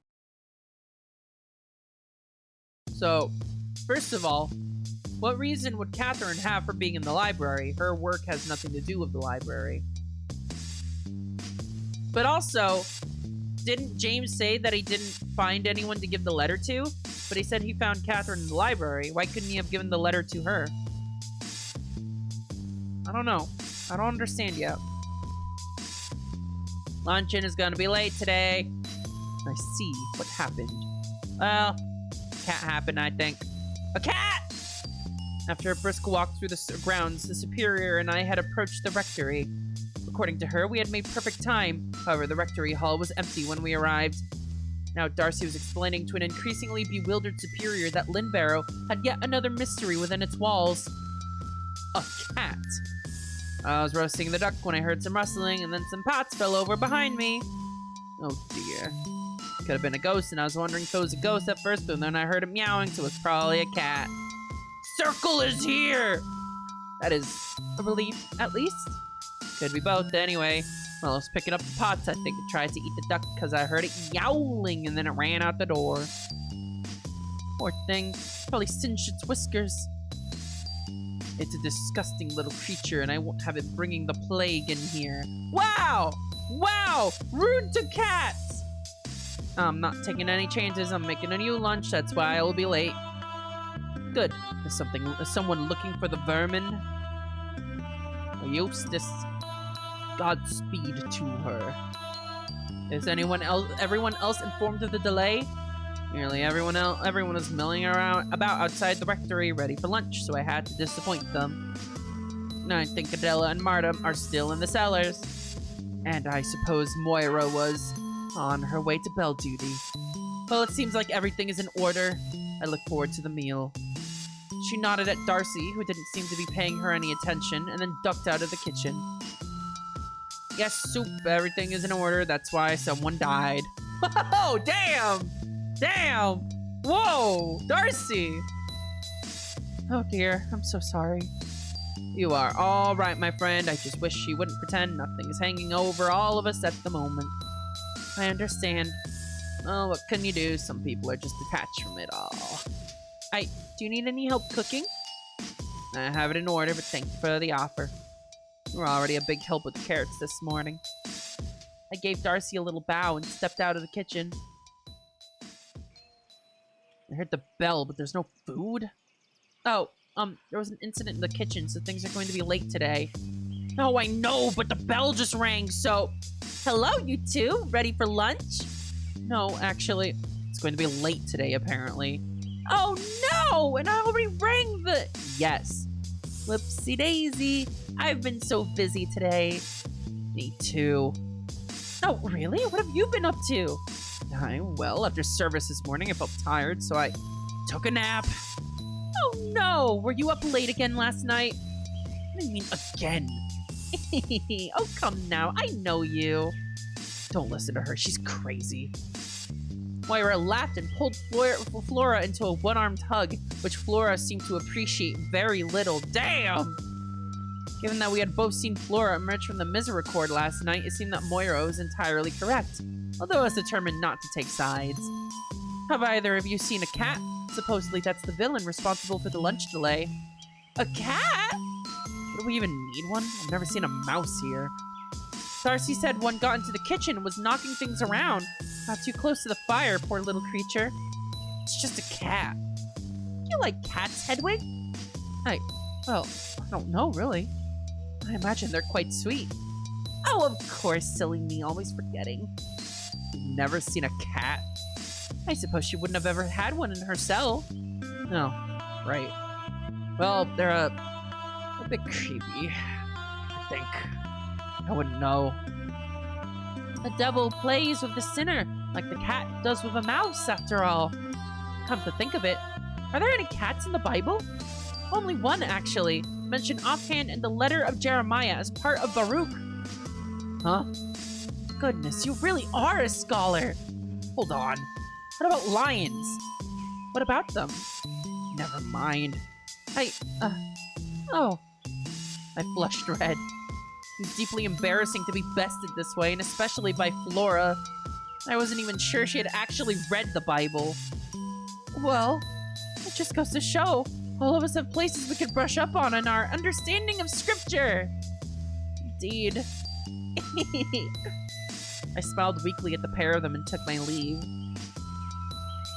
I was feeling quite strained after the morning's stressful events.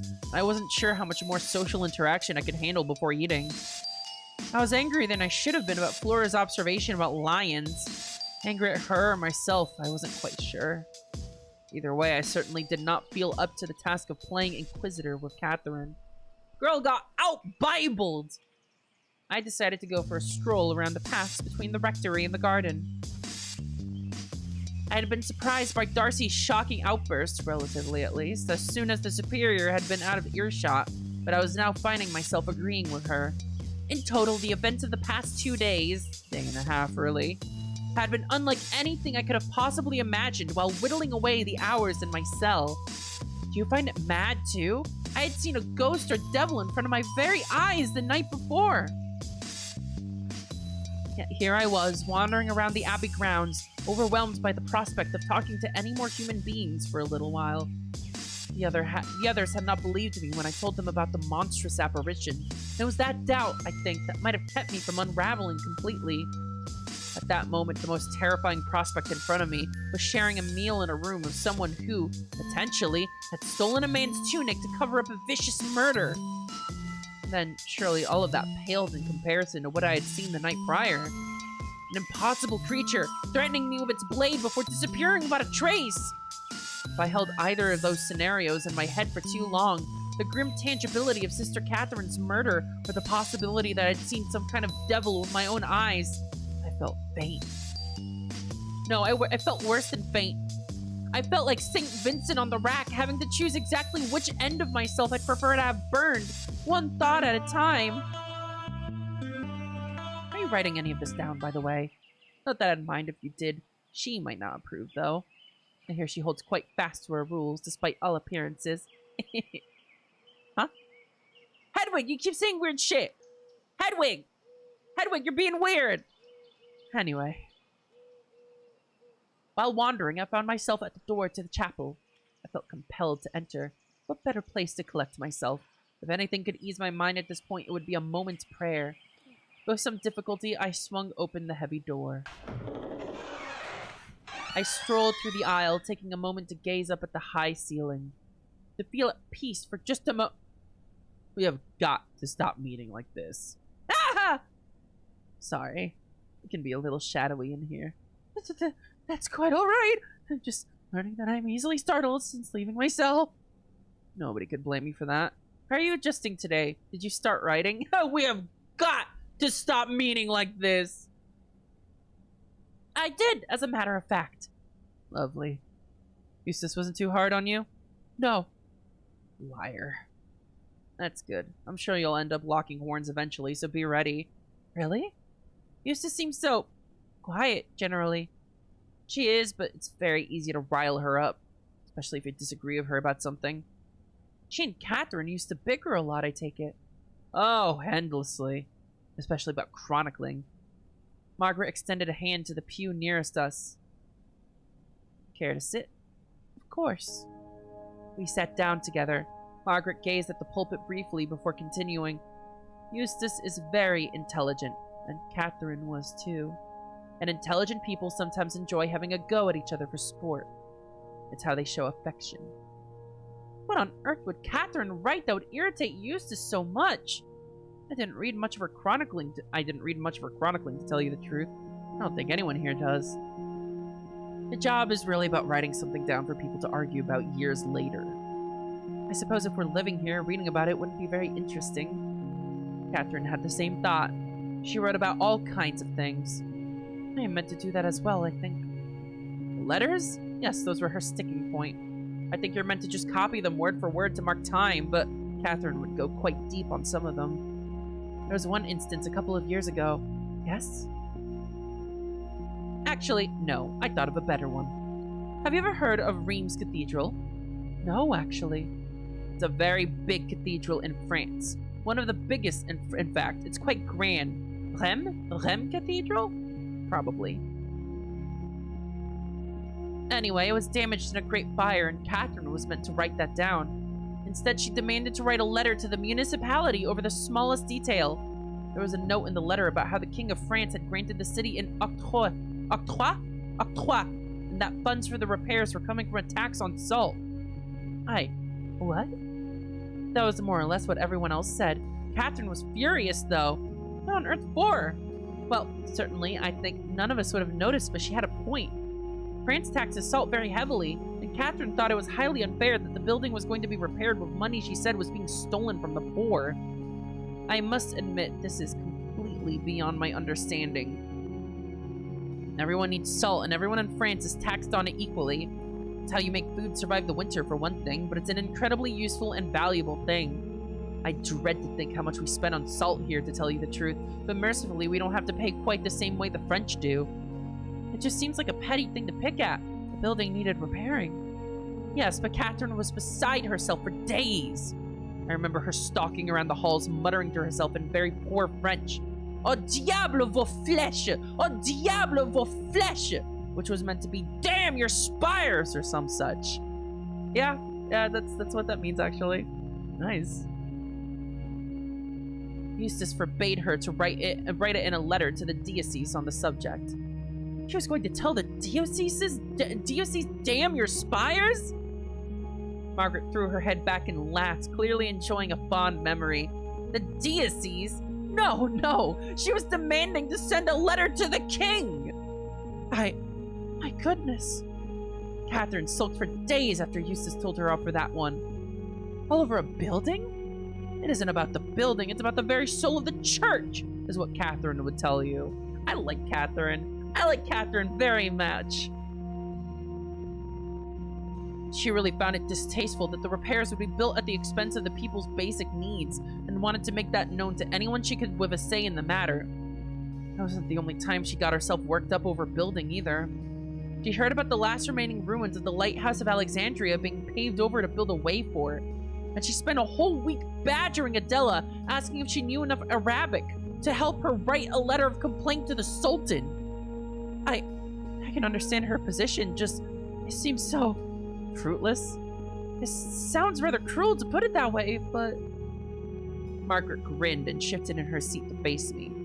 That's the essence of most of the arguments Catherine got into around here. You're not wrong, but... and so on. It sounds quite exhausting. I suddenly felt my stomach drop. Not to speak any ill of her, I mean. Margaret laughed again. You're fine. People said far worse of her while she lived. Angela once accused her of writing her own 12 conclusions. I found it rather touching that she can still put people in awkward positions like this. Her influence reaches beyond the grave. Beyond the grave. Hmm? Do you believe in ghosts? Spirits? That's quite a question.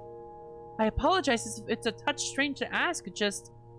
You're not the first person who has mentioned feeling Catherine's presence lingering to me, or wished aloud for it. It's not a problem. But I should warn you that if this is an extension of your practical joke, the others are going to find bringing Catherine into the proceedings very distasteful. Would you believe me if I insisted there was no prank? I would be curious to know what other explanation you could give. If you really saw what you claimed to see, why are you still here? Why didn't you start running and stop only when you reached the next village over? I'm still mulling over the idea of running, to tell you the truth. But I don't think I could. That's interesting. Believe it or not, that makes me slightly more inclined to accept your story. Really? Very slightly. I have no explanation for what I saw, only that I saw it. A real monster, menacing me with a wicked blade. It sounds absolutely chilling. The thing is, if I ran, where would I go? 2 days ago, I hadn't been outside of my little room. I feel like if I left, I'd be experiencing the same confusion 10 times over. Yes, that's a good way to put it. The devil you know. I understand the feeling. You don't believe I actually saw anything? You don't accept the existence of ghosts at all? Evil spirits and the like? I was practically begging for reassurance at this point. I wouldn't say that. I saw something once, in the cellar, late at night. A little devil with bulbous eyes and malformed teeth. In the cellars? Don't you sneak down there to raid the pantry some nights?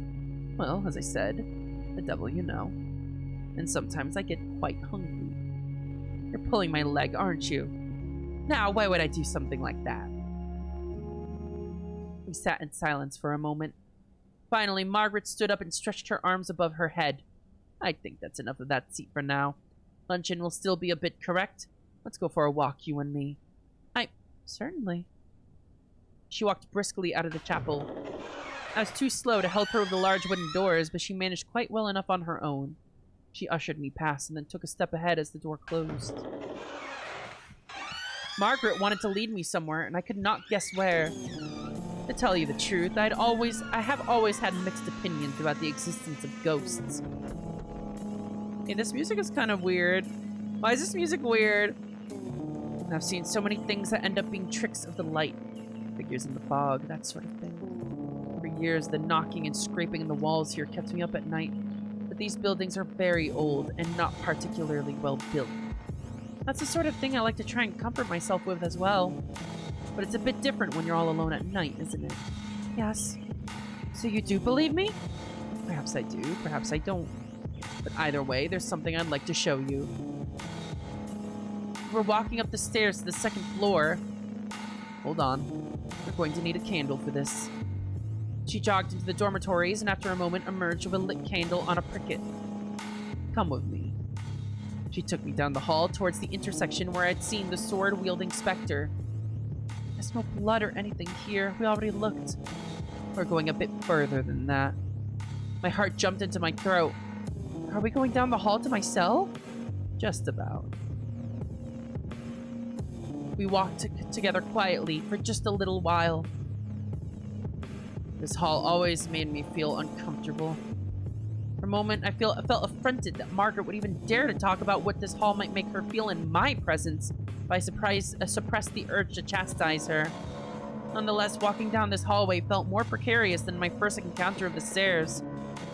I take it you didn't come to the Hagioscope very often then? Not for your advice, I'm afraid. Ah.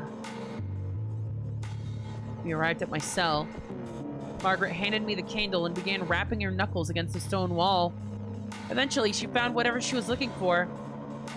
She inserted her fingers between two of the old stones and pulled.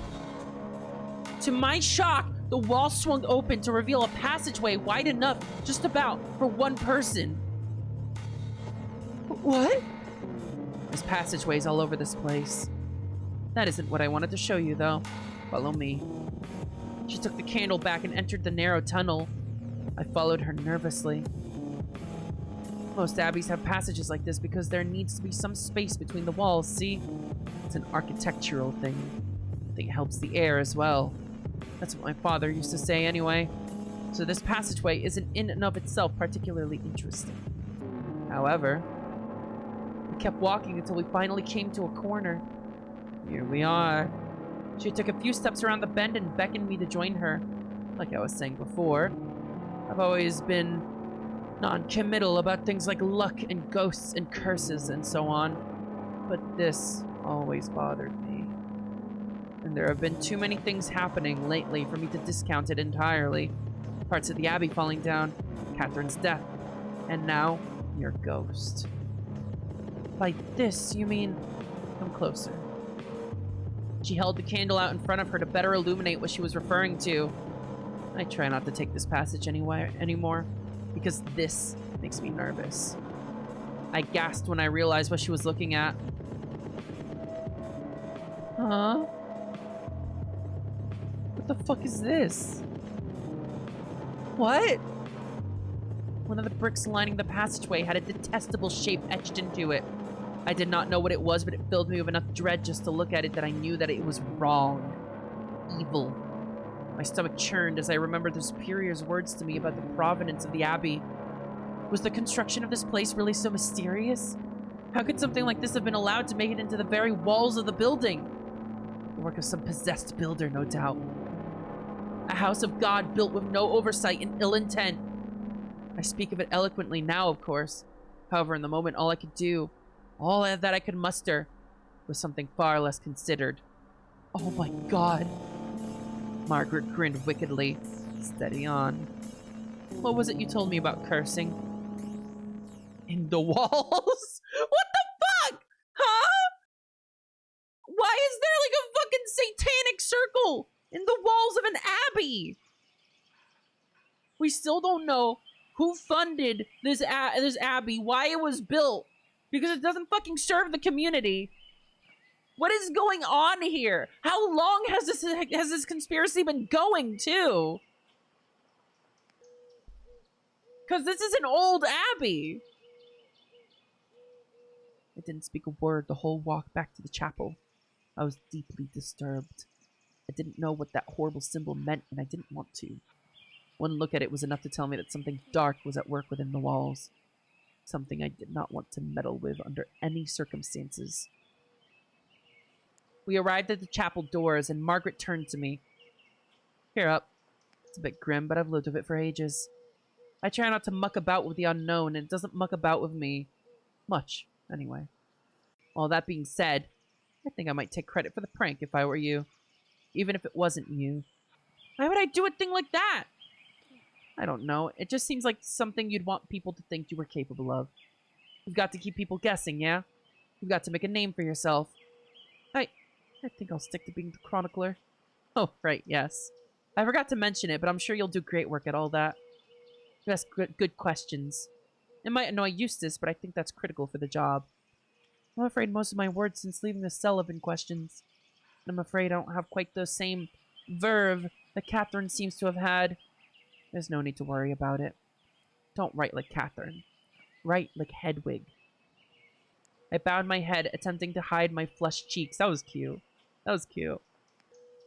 My starved pride had allowed this sliver of a compliment to rush to my head. I didn't feel too chuffed for long, though, because... Hey! The chapel bell had just begun to ring just above us, scaring me out of my wits. I must have jumped several feet into the air out of shock. Margaret was grinning ear to ear when I came back down to earth. I clutched my chest instinctively, doubled over, and tried to regain my composure. Sorry, the superior told me to run and ring the bell for luncheon. I didn't see you two there. I could hear her voice calling out to us from above, like some apologetic angel. Margaret called up in response, apparently unfazed. That's all right. How on earth did we miss you? I came in through the back door. The superior never locks it. Yeah. I really am so sorry, Hedwig. I didn't mean to give you such a scare. That's quite all right, Lyra. I keep wondering what details that are mentioned that are clues, but I don't realize it at this moment that they are clues, you know? Luncheon passed without much incident. Now that I was no longer expected to sit through extended introductions of myself and others, I could enjoy my food in relative peace. Darcy's cooking was excellent and much appreciated, although I was beginning to realize that the emotional reservoir that eating refilled was shrinking with each passing meal. Part of this, perhaps, was the worried anticipation that someone might casually mention seeing the superior and I walking back from the hospitalum earlier.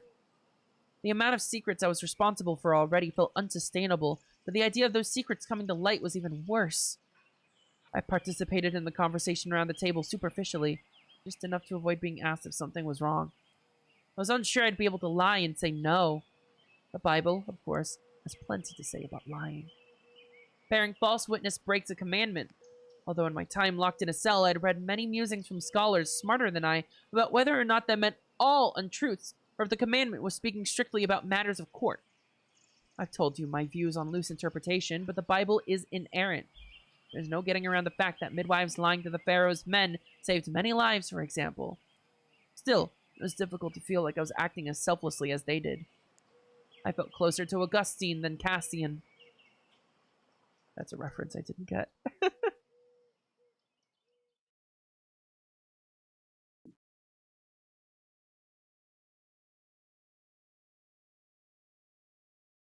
After luncheon, we all filed out of the rectory to return to our duties. Eustace made a beeline to the stairs up to the library, and even though we had made up after this moment's spat, I felt inclined to keep away from her a bit longer. Catherine slipped out of the rectory before I could ask her about James's story. I must admit I was relieved to once again have an excuse to avoid that conversation. I was more interested in the symbol Margaret had shown me, which I feared indicated something far more sinister than I or the superior were prepared for. Margaret seemed wholly unperturbed throughout her meal. How? I could not understand it. Just thinking about that twisted shape made me sweat. It had been so close to my cell. How had I never felt it? Had it woven some dark spell on me and I just hadn't noticed? Was it responsible for who I was? The mistakes I continued to make? The concessions I made about verbal complaint to fit in with these women? The lack of a fight I'd put up to the superior as she broke the seal on my cell? Was that thing responsible? These thoughts ran rings in my head until I too felt like as I have been sprinting in circles for too long. I did my best to shut them out, decided instead to wander down to the cellars, somewhat hopeful that it would keep me out of sight for the afternoon. After all, the cool air of the cellars would perhaps help clear my head. Ah, Hedwig! Would you be so kind to settle an argument between myself and Marta? I had chosen poorly. Oh, new music. Oh, this is nice. Argument? Try this! Ah! Is it supposed to smell like that? Not you too! It does smell absolutely rank, Adela. Adela was holding a stinking ladle over an open cask, waving it between our faces with a great deal of indignation. As I told you yesterday, Sister Marta, it smells like this temporarily. It gives the wine its flavor, and you can already taste it in this barrel. Go on! Must I? Better you than I. I'm afraid I might keel over if I inhale much more of this miasma. With trepidation, I took the ladle from Angela's hand and held it up to my lips.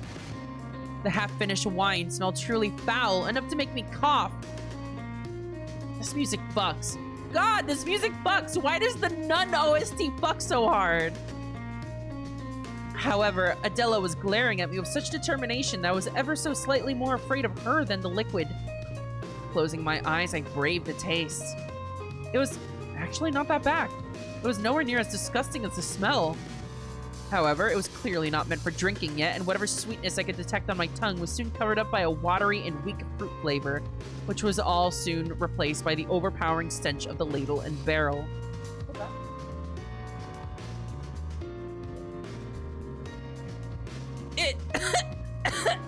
It's coming together. Unbelievable. See? Even half fermented, the power sherry holds is undeniable. How long will it take to come into its own? It takes several years to properly ferment. This batch is quite young. It only started when I first arrived. I've been dragging Sister Marta into the future. Thank God this isn't the only wine I have to work with. You have help! Surely you are not rotating all the casks throughout the TiraLyra yourself. Of course not. What's the TiraLyra? All of these barrels, they have to move. You bottle some of the oldest wine from the bottom cask, and then refill with some of the youngest, then rotate that back to the top. It keeps the quality consistent, and it means that some of the oldest batches in every bottle. She took a moment to spoon the ladle into the liquid and try to sip herself.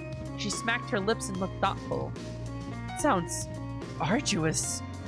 Too right. Helps to have some unruly younger sisters around to threaten with manual labor. I am always happy to help with winemaking. Believe me, I know you are. So, does Darcy grow grapes too? Oh no, I use some fruits from the garden to flavor the other wines, but the grapes are from the village. The slope of the Tor is good for vineyards, but it gets too cold up here around the abbey proper. They only recently finished the last harvest and brought it to us, hence the TiraLyra. There certainly is an awful lot of work to do around here, it sounds like. Thank you for saying so. Some people don't appreciate just how complicated our work can be. Speaking of, I should really tend to my next task. Sister Hedwig, would you walk with me? I bowed my head to Marta, who responded in kind even though she was preoccupied with sealing up the test cask. Adela walked me back through the rows of wine barrels and up the stairs, striding with purpose. I struggled to keep up as she crested the staircase into the halls around the cloister. Sister Hedwig, how are you finding Lynbarrow Tor Abbey? Well, I'm not used to it yet, obviously. Yes, it is obvious. I hope you do not mind me saying. Not at all. I am also new here, and I can tell that you are suffering in the same ways I suffered. Oh, was I? Was I suffering in the same way as Adela? I nearly blurted that out, but managed to restrain myself. You are anxious. You are confused. You are eager to please everyone you meet. I was the same way for a while, but you must not be afraid to stand your ground when you feel you must. I don't know what you mean. You are doing it right now, Sister Hedwig. You know exactly what I mean, because I am describing you as you are acting for me as we speak. What is this about, Adela? Have I offended you? Only my sense of justice. I want what is best for you, Sister Hedwig. I want to see you thrive. Do not retreat into your shell like Sister Flora does. She has an excuse. She's not yet 20. But you are nearing 30, are you not? Tell me, Sister Hedwig, was the sherry really so bad? It was quite disgusting. Ha! Of course it was! Sister Marta is going to ruin all of it before it is due! But surely it couldn't be anything but foul midway through the aging process. I'm no expert, but I thought wine took time. It would taste strange no matter what, but the taste I had after you, it was all wrong! I've worked on many wines, and have learned how to taste how wine is going to taste. And that sherry is not coming together as you described. It was more of a guess. It was a lie! A polite one, but untrue all the same. I'm sorry, but shouldn't you be telling Marta, not me? Oh, I will be marching back to Marta in just a moment, believe me, Sister Hedwig. But I want to help you as well. Never be afraid to speak your mind. The others will respect that much more than endless acquiescence. I like Adela. Adela's good. I find that hard to believe. See? You are already catching on! No, I'm not practicing. I just don't understand. I don't want to fight everyone. Who said anything about fighting? I'm not saying you should be contrary. I'm saying you should not pretend to be someone you are not. Be Hedwig! You are not the first person to tell me this today, believe it or not. All the more reason to take me seriously, please. I've been in your position before. I felt lost and overlooked, but I became much happier when I stopped trying to please everyone. I had no way to explain to Adela that beyond being thrust into an entirely new world of social interaction, I was also trying my best to ingratiate myself to everyone for a reason. Butting heads with Sister Angela was more than enough conflict for me.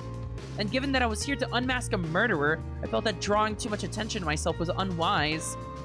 Being the newcomer had surely made me visible enough without tempting fate. There was more to it than that. Quite simply, I had no idea who Hedwig was. Anyway, I have other business to attend to. And then I will be giving Sister Marta a piece of my mind! And then by supper, we will be friends again. This is how things work. You must be strong. I will try.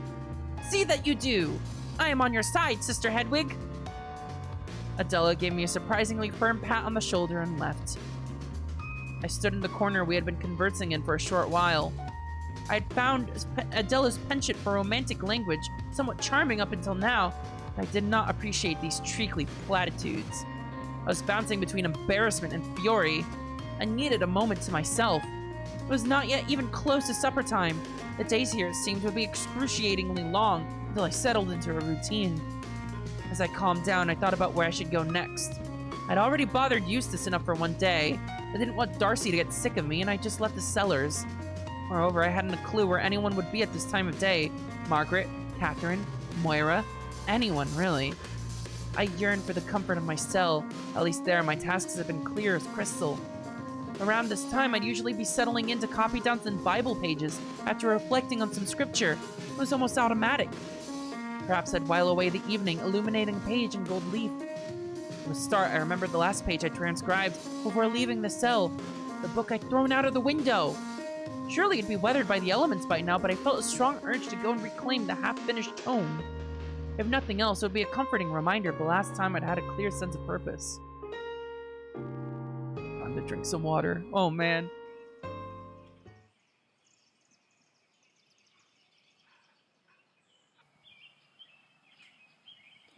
I don't know if y'all know, chat, but reading out loud for 3 hours straight is a little hard. It's a little difficult. I'll keep going strong, though. It wasn't a terribly long walk to the side of the building my old cell window had faced. There were no paths on that side of the building, however. The terrain was uneven and the grass quite tall. It was strange seeing the buildings from this side. In the courtyards of the cloister, everything looked flat and mathematical, but here the earth rose and fell like waves around the stone. There was an immense forest not far from the abbey on this end. My heart leapt into my throat as I remembered the mysterious figure I'd seen standing not far from where I was searching now. I recognized my window high up on the wall. There actually weren't many openings on this side of the building. Most of the glass windows faced inward towards the cloister. The book was not here. A chill ran up my back. I'd seen it in the morning after my tantrum, clear as day.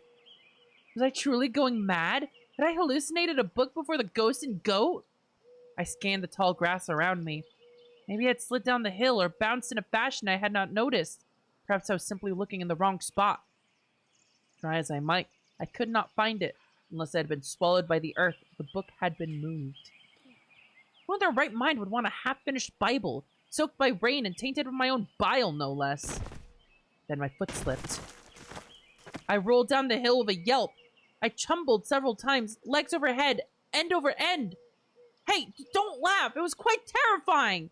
What if I'd broken a bone or fallen into some unescapable hole? I came to rest against a small tree. I scrambled to my feet, using the trunk for leverage.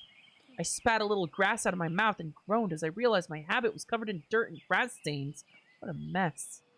It was then that I saw something highly curious. A piece of fabric was dangling from a branch on the tree I was leaning against. It was a small strip of black cloth. I carefully detached it from the sharp bit of branch it was snagged on. That would mean the figure I had seen that night outside my window was real. I felt some small amount of relief that I was at the very least not completely mad. But then I doubled back. Could a ghost or demon not take a corporeal form? The monster I had seen the night before had certainly been solid. Neither of these ideas were particularly comforting. What's more, I certainly wouldn't make any headway on the mystery stranded out here. I stuffed this clue into my white stocking and began to hike myself back up the hill to the abbey. I had not fallen that far afield, but it was still quite a steep trek. I decided I would walk around the other way from whence I'd come, just to complete my impromptu tour of the outside of the abbey. It was actually a little more even and flat the further I ventured around this side, which was a relief. I was able to stick close to the wall. I didn't feel like falling down any more hillocks this afternoon. Hello? Ah! Window Darcy! Window Darcy spotted! I jumped. I hadn't noticed a little square window low on the outside wall of the building, through which I could just barely make out Darcy's face. Goodness, you startled me. Hello, Darcy. What you doing out there? Oh, I felt like going for a walk. I hadn't seen the abbey from this side just yet. Oh, interesting. I hadn't thought of that. Yes, just a whim, I suppose. It's giving me a sense of place, though. Did you fall over? Yes, I did. Oh, no. Oh, be nice. No, sorry, I'm not trying to be cruel. It's just that we've all done it. You've all fallen down this side of the hill? It happens to me all the time when I go hunting for mushrooms and so on. Ah, I see. I bet it looked really funny when you fell, though. Did you roll? Yes. But that's how you say safe. Really now?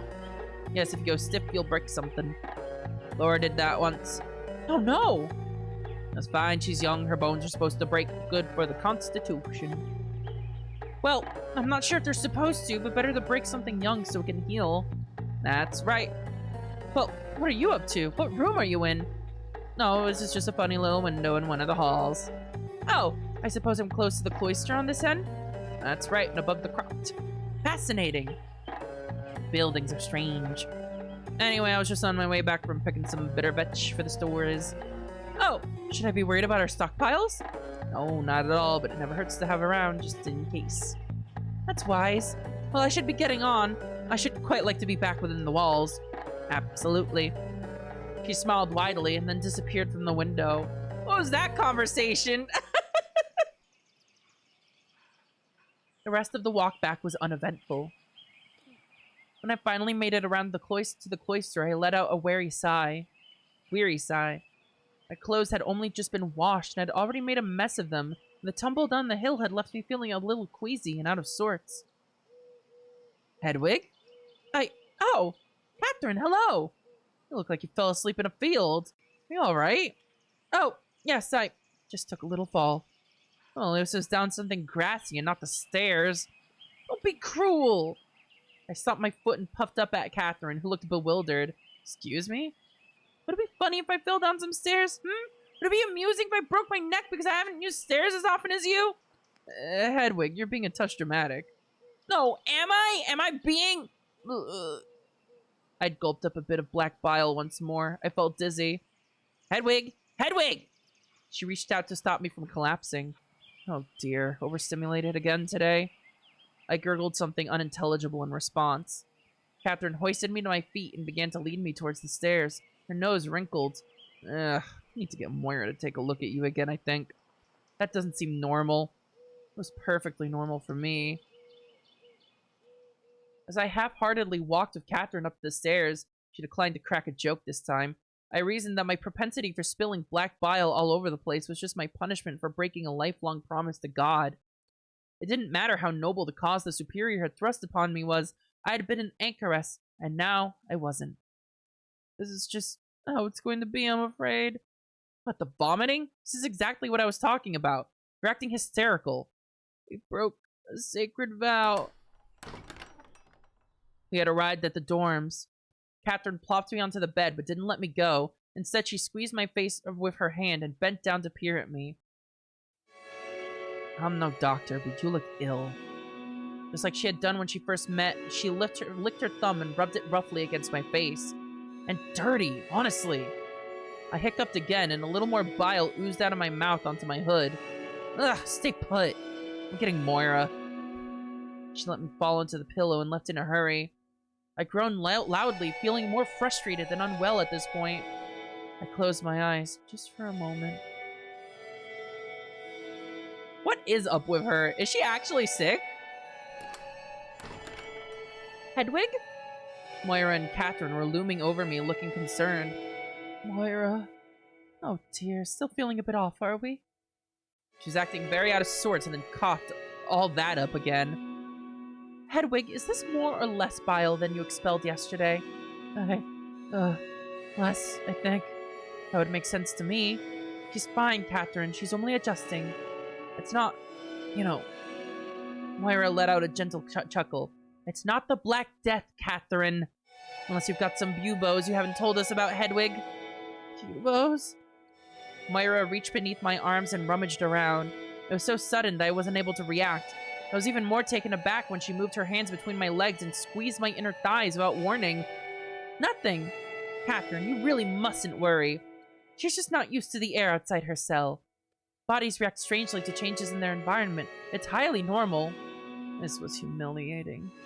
I felt like livestock being inspected for ticks. She was very weak. Not to mention, well, a little out of sorts. Her attitude was very strange. Catherine, I think sometimes you may just have that effect on people. Catherine looked affronted, but Moira simply took her by the shoulder and led her towards the door. She just needs a little rest again. I'll bring you some more of Darcy's mint later, Hedwig. And if you pile your clothes up, I can see to it that they get washed. I grunted in appreciation. Moira gave me a little smile and ushered Catherine out of the dormitory. I shut my eyes, but unlike the last time I'd expelled all this goo, I wasn't particularly tired. I felt humiliated, stretched thin, and emotionally exhausted, and not tired. My mind was running in circles, in fact. I opened my eyes once more. If I really was to rest in my room for the afternoon, I should make something of my time. I scrambled out of bed to strip down as Moira had requested, bundling my habit up into a ball and leaving it near the door. The shred of cloth I'd recovered from outside was still in my stocking. I hid it under my pillow for safekeeping. I got down on all fours to reach under the bed. Perhaps now was the perfect time to read that play Catherine had left for me. Have you ever read Medea? I did not make it all through the whole play in that one sitting, I'll admit. I found the whole thing intriguing, although extremely confusing. I fear that I simply didn't have any room in my head for some of the knowledge required to enjoy it fully. These pagan gods and foreign ideals, they confused me. I assumed that there was a point to all of it that Catherine might have been able to teach me, but without her guidance I felt lost. To be frank, the section I read was perfectly ghastly to my understanding. A jilted wife plots to kill her husband's new lover, and the new lover's father along with her. I suppose they didn't have Bible scripture to turn to in those days, so it was an interesting window into a world before the word. However, when the heroine's thoughts wandered to murdering her own children in kind to prove the cause as much pain as she possibly could, I closed the book. It was too horrible to think about. I am not sure what I expected, but in my memory, Catherine had been so excited to share this with me, suggesting that I would appreciate its contents. What on earth could she have thought of me to assume that I would have enjoyed this of all tales? I wasn't angry, I suppose. It was just a story, after all. I just had no clue what to make of it. Really, it hurt most that Catherine wasn't around to explain what she had been thinking when she planned to give me this. I'm sure she would have had a good answer. I did eventually doze off after reading a bit of the play. It wasn't for long, however. Moira soon arrived to take my laundry away and provide me with some more mint. Since I didn't really feel like walking around the Abbey in my nightgown in the middle of the day, I was stuck in my dormitory. This would usually suit me just fine, although with nothing but a play at my fill up to read, I soon became restless. Luckily, I eventually had a knock on the door. Are you awake, dearie? Yes, please come in. Moira told me you were still feeling a little under the weather, so I brought you some sage water. Oh, how lovely, thank you. Charity set a pitcher and a mug down on my small reading desk and sat down in the little chair. She poured a generous amount of the drink into the mug and handed it to me, which I accepted gratefully. This is very soothing. I've always sworn by it myself. Drink it once a night would be dead without it, I reckon. Really? Maybe, maybe not, but I wouldn't take the chance and stop now, would you? No, I suppose not. Darcy isn't half clever with plants. Could well be that she's discovered a way to grow sage that'll make us last forever. Well, when we're all over 100 years old, we'll know who to thank, won't we? Charity chuckled and wagged a finger at me. Careful now, it might not be as far off from that age as I look. You don't look a day over 30, Sister Charity. I couldn't help but feel jovial around Charity. We had barely spoken, but there was an aura of kindness and warmth around her that I could sense immediately. Oh, watch it, Cheeky. Has Flora been putting you up to flattery like that? No, actually. Flora and I haven't spoken at all that much yet, I'm afraid. She doesn't speak much at all to anyone until suddenly she won't shut it. Comes with her youth, I suppose. What were you like at her age? Much the same as I am now, I believe. I was in that cell the entire time. Oh, of course, stupid me. Well, you're remarkably well behaved for someone who hasn't spent any time around people, that much I can tell. Aside from all the fainting and puking. Who hasn't fainted and puked around here? You got everyone good last night with that little prank. I'm surprised Catherine didn't keel over. We're a fragile bunch. Nobody here will judge you for that. And if they do, well, let her who hasn't passed out in the Misericorde cast the first stone. I'd been meaning to ask, what actually happens in there? You know what a Misericorde is, yes? In theory. I know the rules of St. Benedict are less stringently adhered to in there. That's right. You can have four-legged meat in there if you fancy. It's mostly for guests who aren't to be expected to follow the rules. We get so few visitors, it's more of a little clubhouse for us. I see.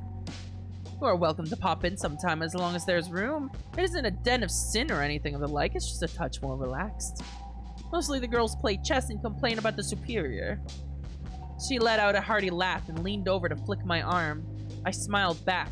I didn't want to get into an argument of Sister Charity of all people, especially when this was the first time we'd really spent any time together. I would like to stop in, to be sure. Only half the nuns can be in there at any given time, so let me or Marta know ahead of time if you do want to hang about.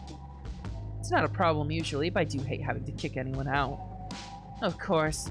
Where does the other half usually spend their leisure time in the evenings? Well, we've all got our own occupations, haven't we?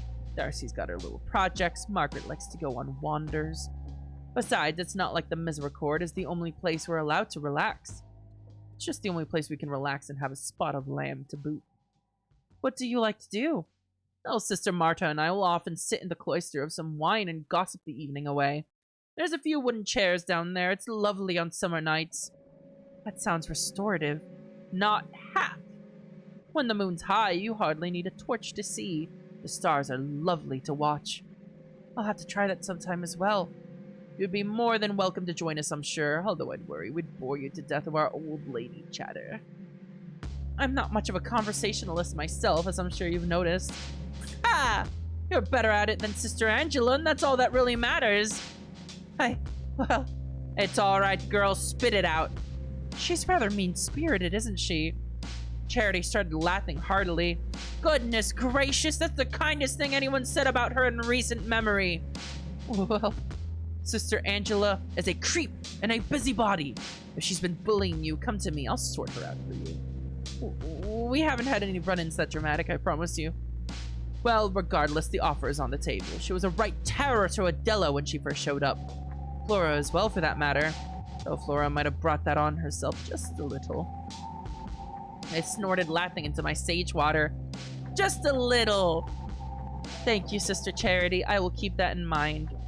There was a knock on the door. Charity held up a hand to stop me from getting up myself and stood to open it herself. Sister Angela— Ah! Speak of a fucking devil! Sister Angela was standing on the threshold, looking particularly icy. Speak of the devil! Hello, Sister Charity. My ears were burning. How long were you standing there listening, you gangly creep? Not long.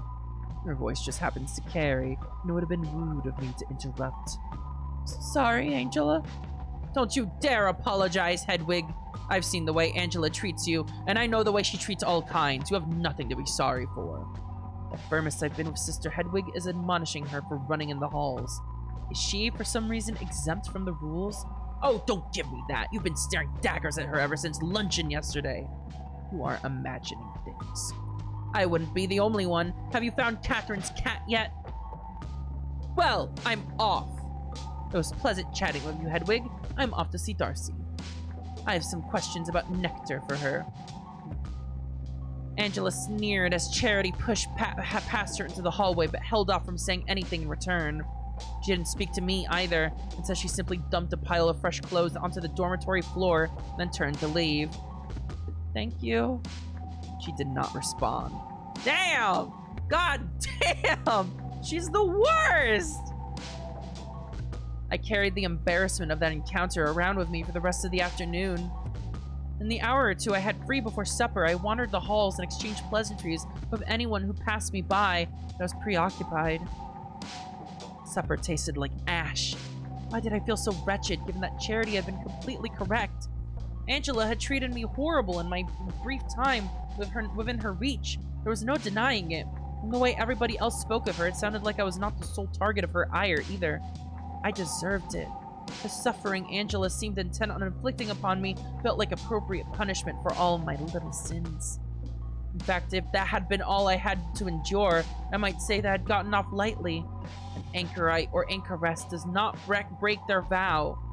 It just never happens. As I spooned my meal into my mouth, I thought about these words. Ego quoque haec faciam vobis, visitabo vos velociter in igit state, et ardore qui conficiat oculos vestros et consumat animas vestras. I will even appoint over you terror, consumption, and the burning ague that shall consume the eyes and cause sorrow of heart. Oh no, don't get your eyes consumed! That sounds like it sucks! I was positively awash in sorrow. I was terrified beyond reckoning, and I was racked with a mysterious illness, one that did not seem to be life-threatening but enhanced my sorrows and fears thrice over. I was being punished. The next few days I completed my tasks in silence and wandered the halls in a daze. I accepted my due. At night, the halls echoed with that familiar, incessant scratching. I would stand at the end of my old hot hallway, torn between returning to the comfort of my cell and fear of the demonic symbol in the walls behind it. I must apologize. I don't remember anything worth noting for a little while after that. Oh, that's sad. We time skipping a few days? Come on, Ace Attorney! You gotta investigate!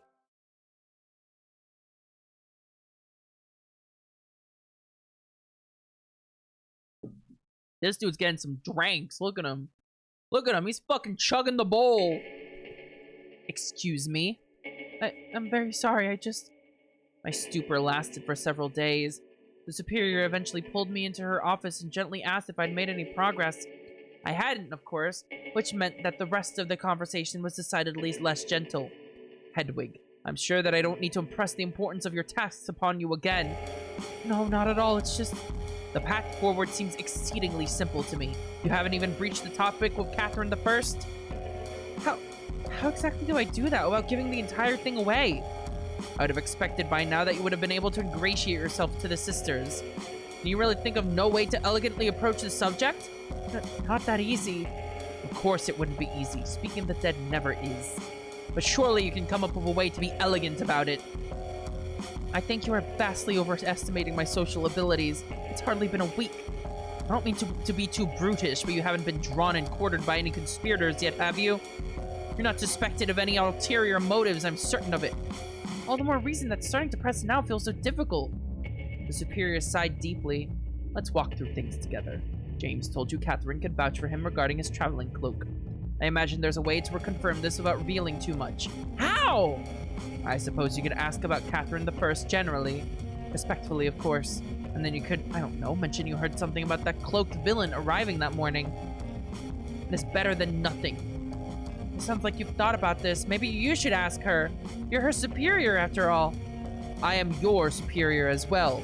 Of course, I didn't mean... And I could not ask her for that precise reason. I'm in charge of this place, and therefore everyone has their guard up around me. That doesn't make any sense. It is the way of the world. Being in charge is often more work than being charged. It is exhausting. But they'll trust in me? I don't think anyone here would confide in me so readily. As more likely, they would speak to you openly, yes. Or at the very least, they may be less inclined to choose every word so carefully. I just don't know. Hedwig, you met James. You saw his suffering. I did.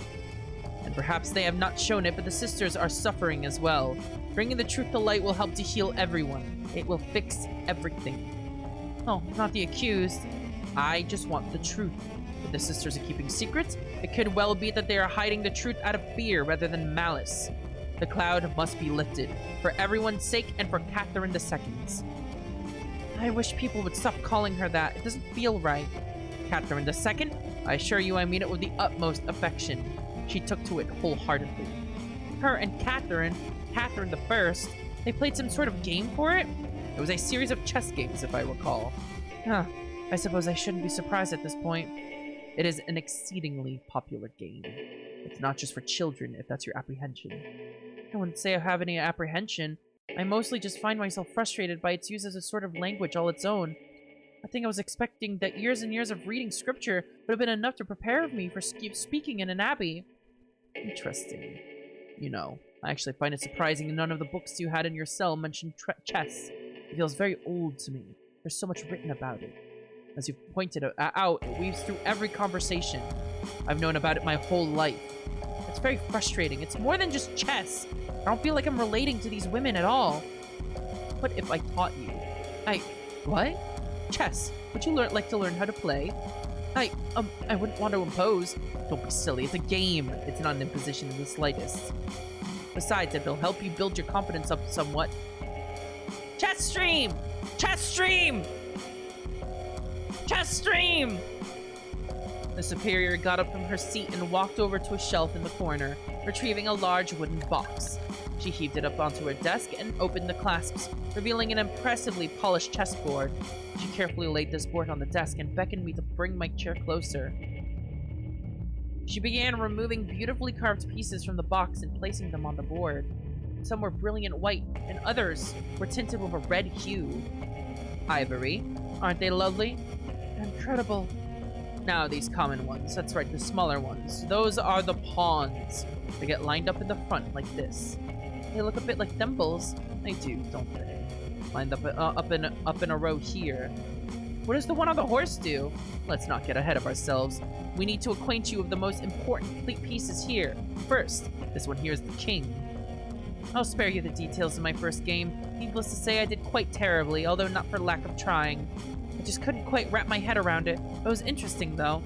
It made me realize that I couldn't remember playing any games with anyone else before.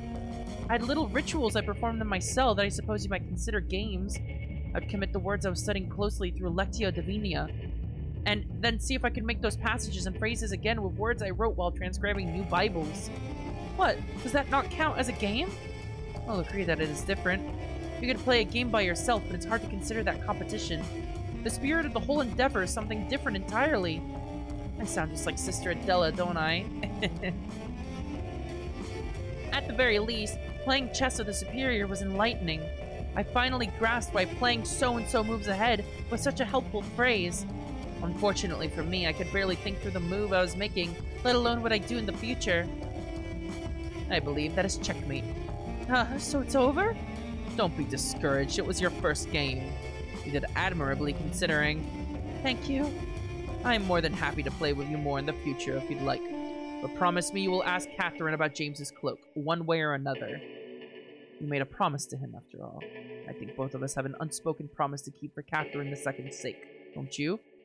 I will make sure to speak with Sister Catherine. Good girl. I will summon you again in a few days' time. She had been gesturing to me with my defeated king piece throughout this exchange. With a flick of the wrist, she placed it back in the sturdy box, along with the other pieces.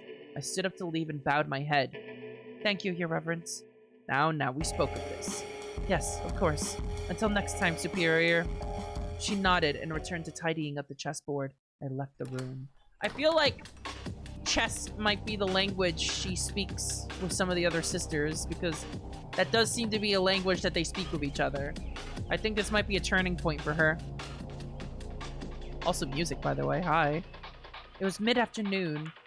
I remember the sky looking cloudier than ever, as if the fog I had seen surrounding Lynbarrow Tor had encroached around the abbey itself.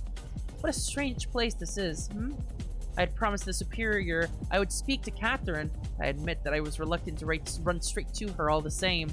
If she came to me, she came to me. After all, I would need to bring the topic up naturally. It was no use chasing her down. I decided to clear my head of a stroll through the gardens. My stupor had not cleared completely, but I at least had the energy and desire to be among the flowers. It was a reassuring feeling. It had been a few days since I had felt the capacity to walk. Even of gray skies above, the garden was a jewel. The flowers were fewer than I imagined they might be in spring, but nonetheless the bushes, hedges, and herbs were a welcome and inviting sight. I heard rustling up ahead. To my delight, a black cat eventually emerged from the bushes. Cat! Yes! The cat! Ah, the cat! It looked at me briefly with its big, moony eyes. For a moment, I forgot all my troubles. I stepped forward to coo at it. It looked at me inquisitively. But a sudden sound from the bushes suddenly startled the poor thing. It scampered away, leaving me somewhat disappointing. Oh. A figure emerged through the bushes next to me. Sister Angela! Did you see it? The cat? No, the cow. She looked entirely ridiculous. There were twigs sticking out of her hood from her attempt to squeeze through the bushes, and she was breathing heavily. Leave the cat alone! Leave the cat alone! I suppose she must have been chasing the cat for quite some time. Of course I meant the cat. Oh, yes. Which way did it go? It sort of scurried off that way. I gestured toward the edge of the path. I was trying not to giggle at Angela's misfortune, especially given that thinking about the animosity between us had put me in a daze for half a week. I see. She glanced in the direction I had indicated and sighed and stood up straight. If you find another opportunity, do try to seize it. Cats have no business here at the Abbey. Why not? Does it matter? I know you're not used to being outside of your cell, but I would have thought obedience would not be so foreign a concept. I am the prioress. That should be reason enough. Why do you hate me so much? Angela was busy removing debris from her hood and cowl, but I could see her arch her eyebrow even higher than I was used to. I don't hate you. Well, it certainly seems like you do. I should have perhaps saved this confrontational energy for questioning Catherine, but seeing Angela so out of sorts had, I must admit, urged me to act on the feelings that had been brewing inside me for the past several days. That's funny. You know, I could ask you the same question. I seem to recall that I walked in on you being incredibly childish in your estimation of me. That was Charity, she egged you on. Don't be pathetic. Own your words. You have been very cruel to me since we first met. When you ran straight into me, that was a mistake. Yes, one you have made no effort to correct, it seems. I seem to recall that you barreled into me later the same day. I don't hate you, Sister Hedwig. I simply find you tiresome. I am exhausted by what you represent. I wish you would believe me when I say I'm not. I wish you would believe me when I say I'm not after your job. I have no interest in running the Abbey. Or any Abbey for that matter.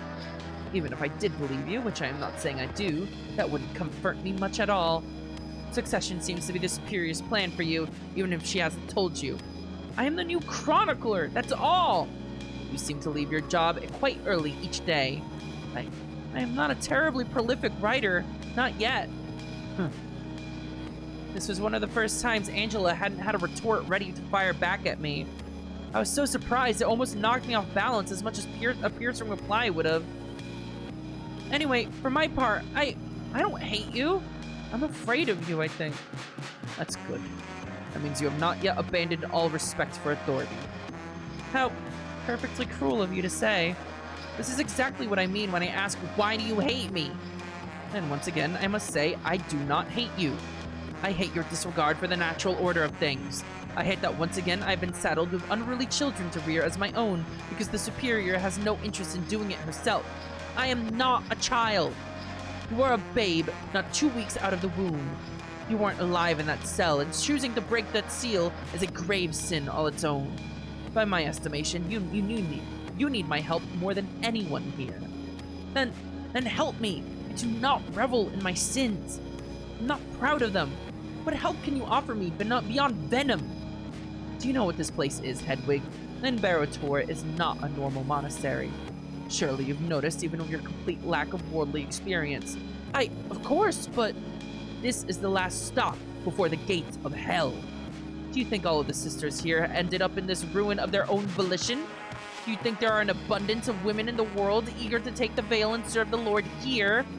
Make no mistake, you should be begging for my approval. You have emerged into a den of vipers, not a house of God. You shouldn't trust a word any of the sisters tell you. You should be wary of their intentions. Why their behavior in the wake of the murder of one of their own should be evidence enough. I don't hate you, Sister Hedwig. I'm simply the only person here who cares enough not to lie to you. I have high expectations for your behavior. That is all. You, at the very least, have the potential to serve God with humility and grace here on this hill. Not like the other lost women here. The criminals and the freaks. Christ spoke highly of the prostitutes and tax collectors only on the condition that they sinned no more. The sisters here, they believe their own salvation. If that is true, Sister Angela, why... Spit it out. Why are you here? Why, indeed. And with that, she brushed the last twig out of her habit, peered down her nose at me one last time, and left. Was she implying that people get put here as a punishment? That you're only a nun here as a punishment? I think that's what she was implying. How perfectly bewildering that woman was to me. Forgive me for being cross, but to this day I find her treatment of me beguiling. I'd spent days wondering, did I deserve this? Was Angela a conduit through which God could punish me for the sins Angela rightfully pointed out to me? I still wonder that. In my calmer moments, I acquiesce to the idea. In my lowest moments, I almost relish it. But the truth of the matter is, every time I was presented with her maddening ability to pinprick me, to always find something wrong with me. Oh my, I'm doing it right now, aren't I? Ignore me. All is right with the world. I am back here in my cell where I belong. I deserve every bit of ire I am recounting to you. It's just that in retelling the story, I must inhabit a previous version of myself to properly describe how I felt. It's still depressing to think that she ends up back in her cell. That's a very depressing thought indeed. I'll try my best not to let the past and the present bleed together too much in the future. Anglilla. There's quite a few typos in this game, but that's okay. Angela huffed away after the cat. I decided I'd best head the opposite direction if I was to avoid any more unpleasantness. I walked back towards the rectory, the last of my mind's haze replaced with a burning indignance. I would not say I was in a good mood, but I was certainly more alert than I had been for some time. There she is. Splendid! Oh! Hello, Sister Margaret, Sister Catherine. We were looking for you. What luck! I told her to look for you, and I wanted to make sure she did. Margaret has this very amusing idea that I'm a flake. Can you believe it? Anyway, we would like to cordially invite you to the Misericorde this evening. That's right. You've seemed all out of sorts recently, and a little birdie told me that Charity may have indicated that you were welcome. Which you are, as it happens. You've been in such a state recently, Margaret got into her head that you were waiting for a more direct invitation. Which I actually suggested Catherine extend several days before you even spoke with Charity about it, I should add. Which I don't remember, but I would never accuse Margaret of lying. Hence, would you like to join us in the Misericorde tonight? I am very grateful for the invitation. I hope you don't think I was moping around because of that, although... Ah, wonderful. I knew it couldn't have been my fault. Catherine. Margaret, let her speak. Of course. These two, goddamn! These two are fucking. Did Charity explain what happened after our conversation? There was nothing else mentioned. Oh, well. I looked over my shoulder and peered past the pair of sisters in front of me, just in case Angela was preparing to make another dramatic entrance. Sister Angela may have overheard the two of us speaking unfavorably about her. Is that all? No wonder she didn't say anything about it. Arguments of Angela happen all the time. It's practically passé to mention. No, you don't understand. She was extremely upset. It was horrible. You never forget your first. The first time she caught me in the pantry at night, she dragged me by my ear to the superior's office to wake her up to demand I be punished. Were you? Of course not. Soup mumbled something about sleep being important and shut the door. I kind of love the Mother Superior. Honestly, I think it was meant more for Angela than me. Angela has it in her head that I am responsible for the cat running around the abbey, and she will not stop bothering me about my broken door. It is a bit creaky. I am a busy woman. Besides, I can't work with my hands. So I shouldn't worry about Angela? No, not in the slightest. I considered expanding my story to include the encounter with Angela that I had just left, but I decided not to pursue the subject further. I was relieved to hear that I had some support in the matter. However, I didn't want to risk continuing to invoke Angela's name, lest she emerge from behind a corner and drop from the ceiling at that very moment. Oh my god! Angela 3-point landing! What does one actually do in the Misericorde? Drink. Yes, there's a lot of wine. Is that all? Wine, as I'm sure you're aware, is a staple of life in monasteries, so this on its own was not exactly enticing. After all, there was practically an ocean of the stuff just below us. Better wine than we drink usually, to be clear. Wine that's made for the drinking, not just for drinking. Oh, I see! There's also chess, music, if I'm feeling like breaking up the loot anyway. We read and talk. It's an oasis of pleasure here in our boring little community.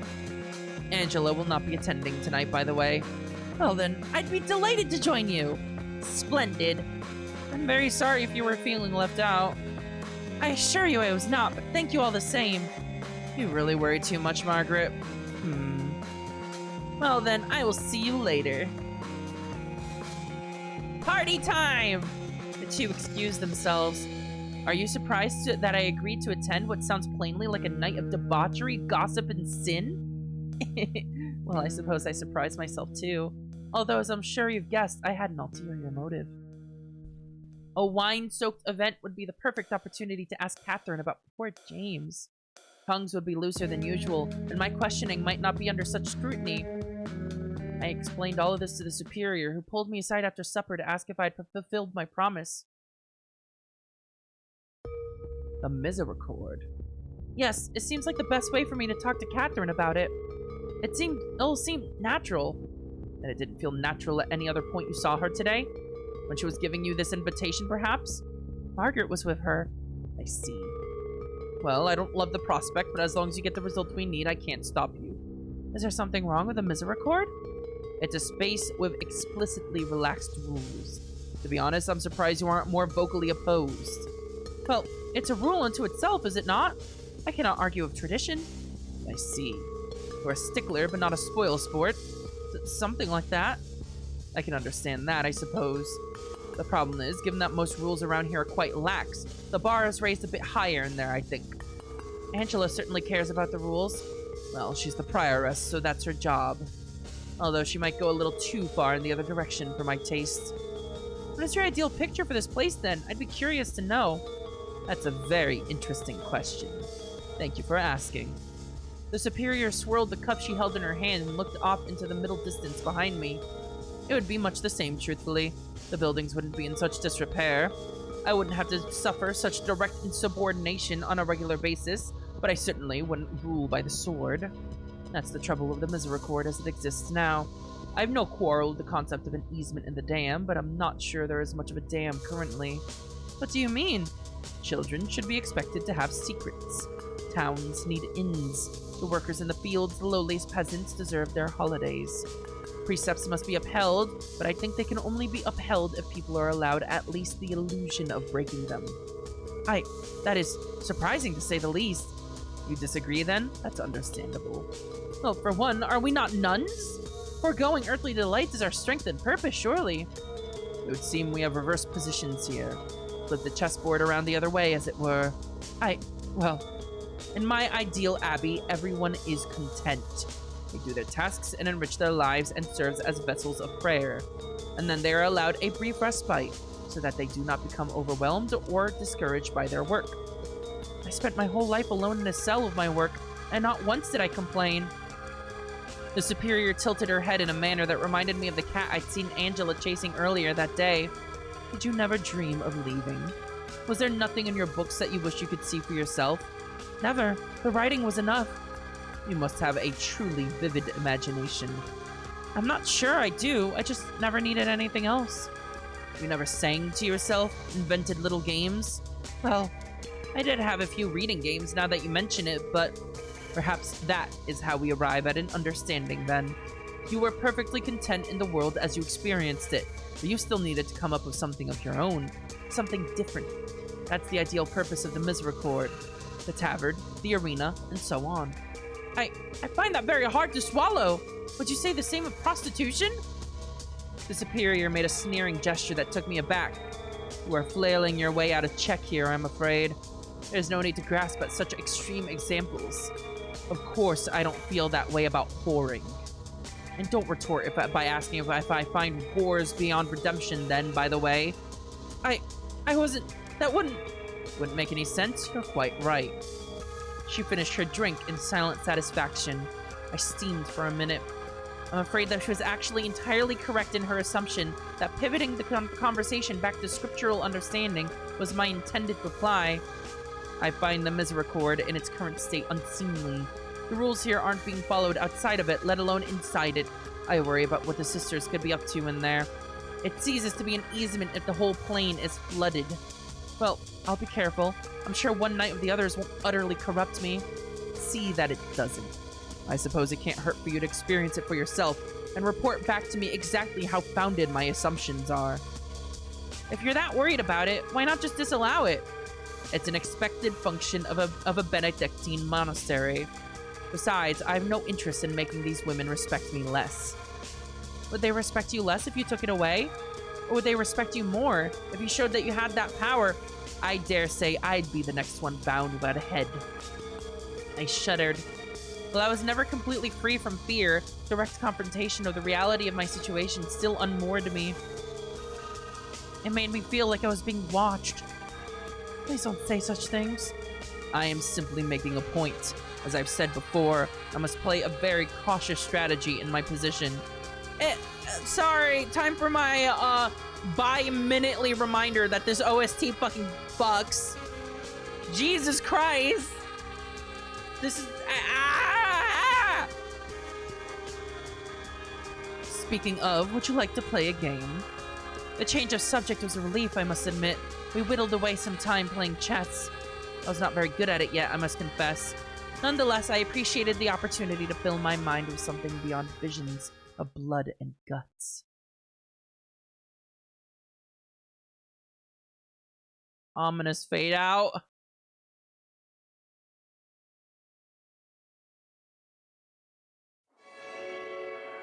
Very ominous fade out. Okay. I think it's time for me to finish for tonight. I wonder how much game there is left. I don't feel like I'm even like at the halfway point or anything. Like, I feel like there's still so fucking much to chew from. There's still so much nuns. So much nuns. Let's see. There we go.